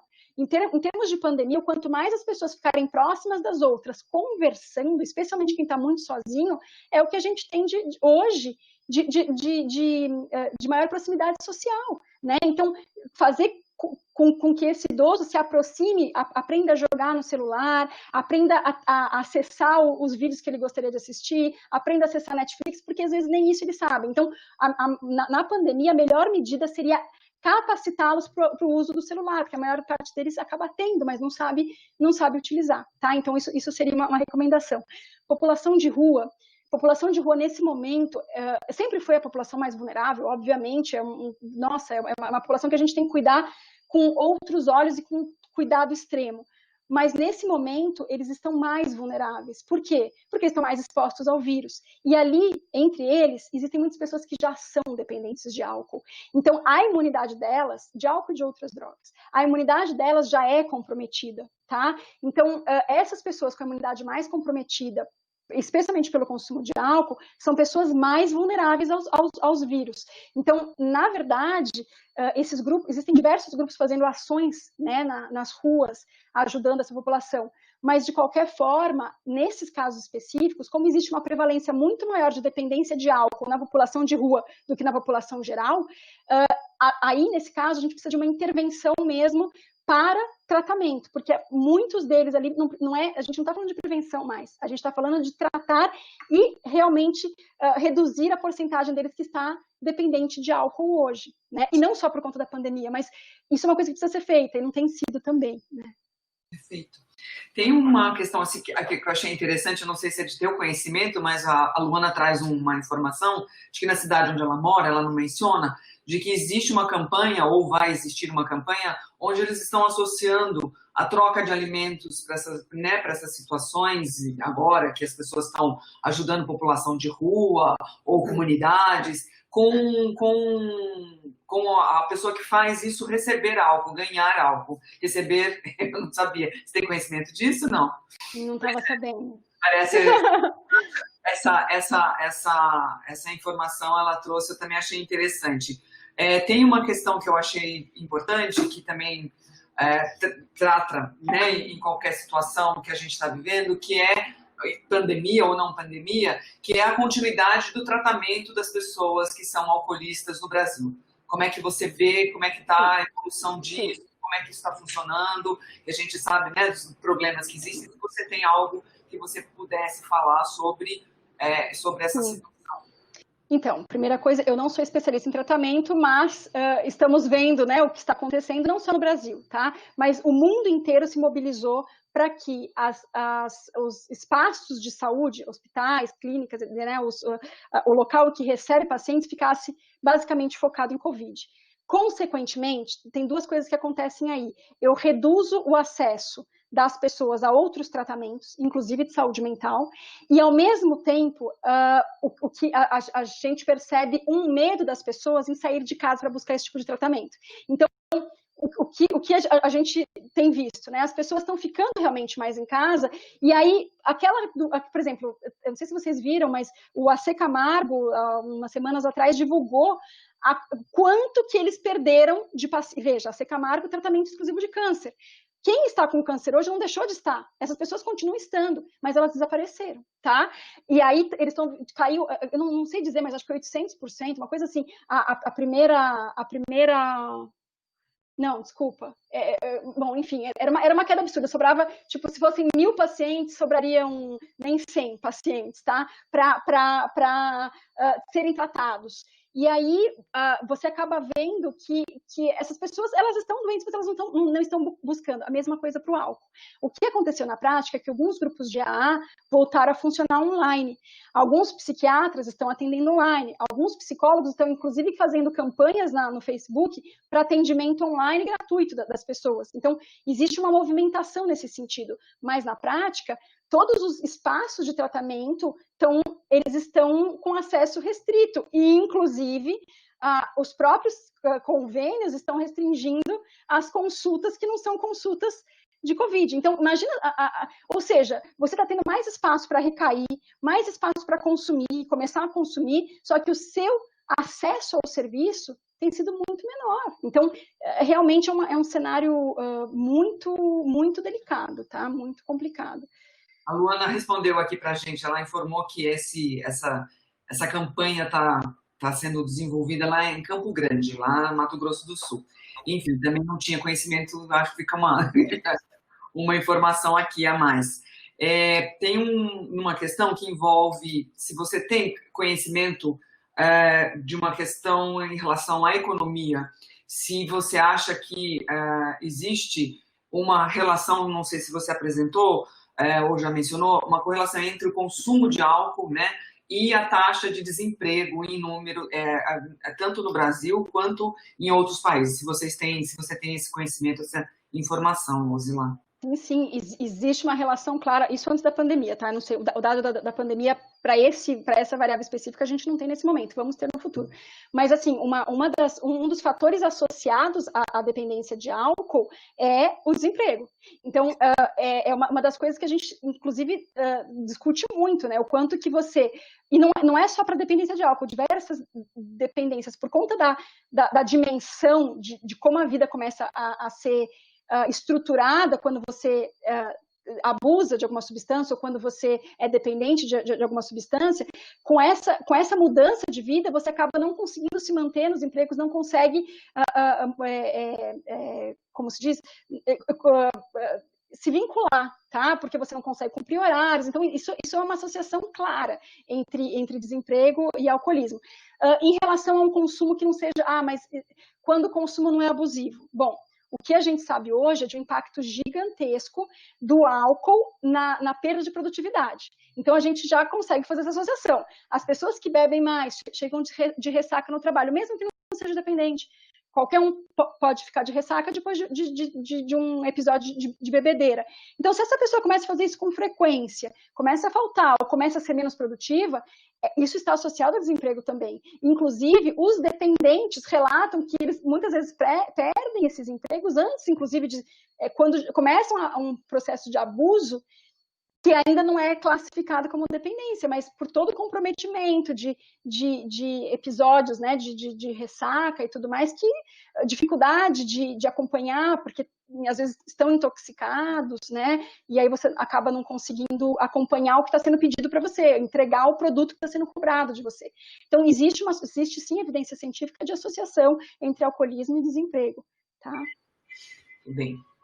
Bom, aqui a gente, até fazer um esclarecimento para as pessoas, que a gente pode, bom, primeira informação que alguns já perguntaram, a gente tem essa aula que está sendo, né, que foi gravada, essa aula, né, essa apresentação que foi gravada, e então está disponível nesse endereço que está projetado aí na tela.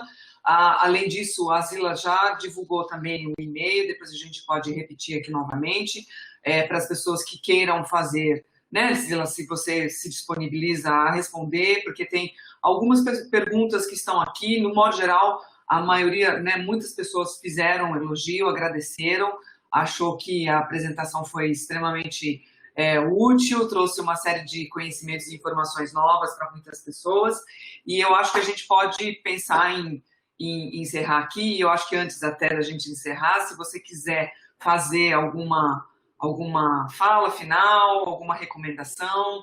Tem um ponto aqui que eu acho que a gente poderia fechar com isso, porque ficou bem claro na tua apresentação a história diante dessa pandemia, que existem políticas que foram distintas, que foram adotadas por distintos países, né?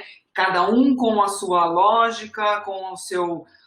né, sua consequência em relação a isso. Eu acho que se você puder fazer uma visão pessoal sua como pesquisadora da área, de você imaginar o que seria dentro da nossa realidade do Brasil, né, o que você acredita que seria mais adequado, se a gente deveria ter uma ação, se você tem um caminho de orientação onde a gente pudesse ter uma ação mais rápida, porque a gente está no meio do processo, né? Não sabemos quando a gente vai sair disso, e se tem alguma recomendação particular em relação a essa decisão do que fazer no Brasil em relação a essa condição de pandemia. Sim. Eu acho que, enfim, qualquer estratégia tem seus prós e contras, como a gente viu, mas eu acho que a primeira medida seria a gente reduzir esse excesso de promoções e propagandas que estão por aí, tá? A bebida está cada dia mais barata e isso está estimulando o consumo, numa proporção que antes não existia. Então, eu acho que uma primeira medida é a gente trabalhar com a questão do preço, com as pessoas. Então, reduzindo, inclusive, quando você está já numa situação econômica mais instável, você não sabe se o seu emprego vai estar mantido o mês que vem, etc. Então, você acaba sendo mais, assim, não dá para ficar gastando, né, tanto em álcool. Então, na verdade, terminar com essas grandes promoções seria a primeira medida, e um controle dessas lives. Eu acho que eu entendo o lado econômico, que todo mundo discute, que as lives estão trazendo dinheiro, eu entendo, mas elas podem trazer dinheiro sem a propaganda do álcool da mesma forma, entendeu? Então, é uma forma de a gente reduzir um dano, ou seja, eu vou expor menos essas crianças, menos essas pessoas, porque elas ficam vendo aquele pessoal bebendo, ficando super alegre, então realmente é um estímulo. E eu acho que são medidas que seriam mais rápidas e que poderiam ser tratadas da mesma forma que foram tratadas essas outras questões que a gente nunca imaginou, que o Ministério da Educação ia permitir aulas online, né? Então a gente teve redução de carga horária, um monte de coisa. Então são medidas que poderiam ser, nesse momento, para não causar grande polêmica, temporárias. Então, proibição de propagandas com preços extremamente baixos e controle dessas propagandas via lives, YouTubes e campanhas das grandes marcas de álcool. Acho que isso seriam as medidas mais interessantes no momento. Em relação, a gente não tem assim, os bares estão fechados, então as baladas estão fechadas. Outra questão seria a gente ver essa venda por aplicativos, então limitar o horário de venda, pelo menos de álcool nos aplicativos, né? Não poder comprar 24 horas do dia, reduziria a compra. Então são algumas medidas que dariam para ser tomadas e seriam menos radicais, né? A gente não chegaria naquele radicalismo do Panamá, da África do Sul, da Groenlândia e assim por diante. Perfeito. Mas eu vou... eu na verdade agradeço, eu deixei o meu e-mail aqui para quem, eu vi que algumas perguntas não foram possíveis nesse momento a gente responder, mas eu me coloco à disposição para poder respondê-las quando me escreverem. A qualquer momento. Muito obrigada. Exatamente. Obrigada a você, Débora. Agradecer também o Michel que está nos ajudando aqui nesse evento, agradecer as pessoas que participaram, que encaminharam, né, que tornaram esse webinário mais rico, né, com as perguntas. E Zila, de verdade, né, em nome da Pró-Reitoria, a gente gostaria muito de agradecer a sua participação nessa atividade, que é uma atividade que nós estamos organizando, tem aí uma equipe grande participando disso, né, a gente tem aí a Reitoria dando a total apoio a esse tipo de atividade, a gente tem aí o Comitê de Enfrentamento do Covid, enfim, a universidade toda está mobilizada aí para tentar dar um apoio para a comunidade nas diferentes questões. A gente já abordou vários temas aqui, eu acho que esse tema é essencial, então, muitíssimo obrigado em nome da nossa Pró-Reitoria. Obrigada a vocês. Obrigada, Michel.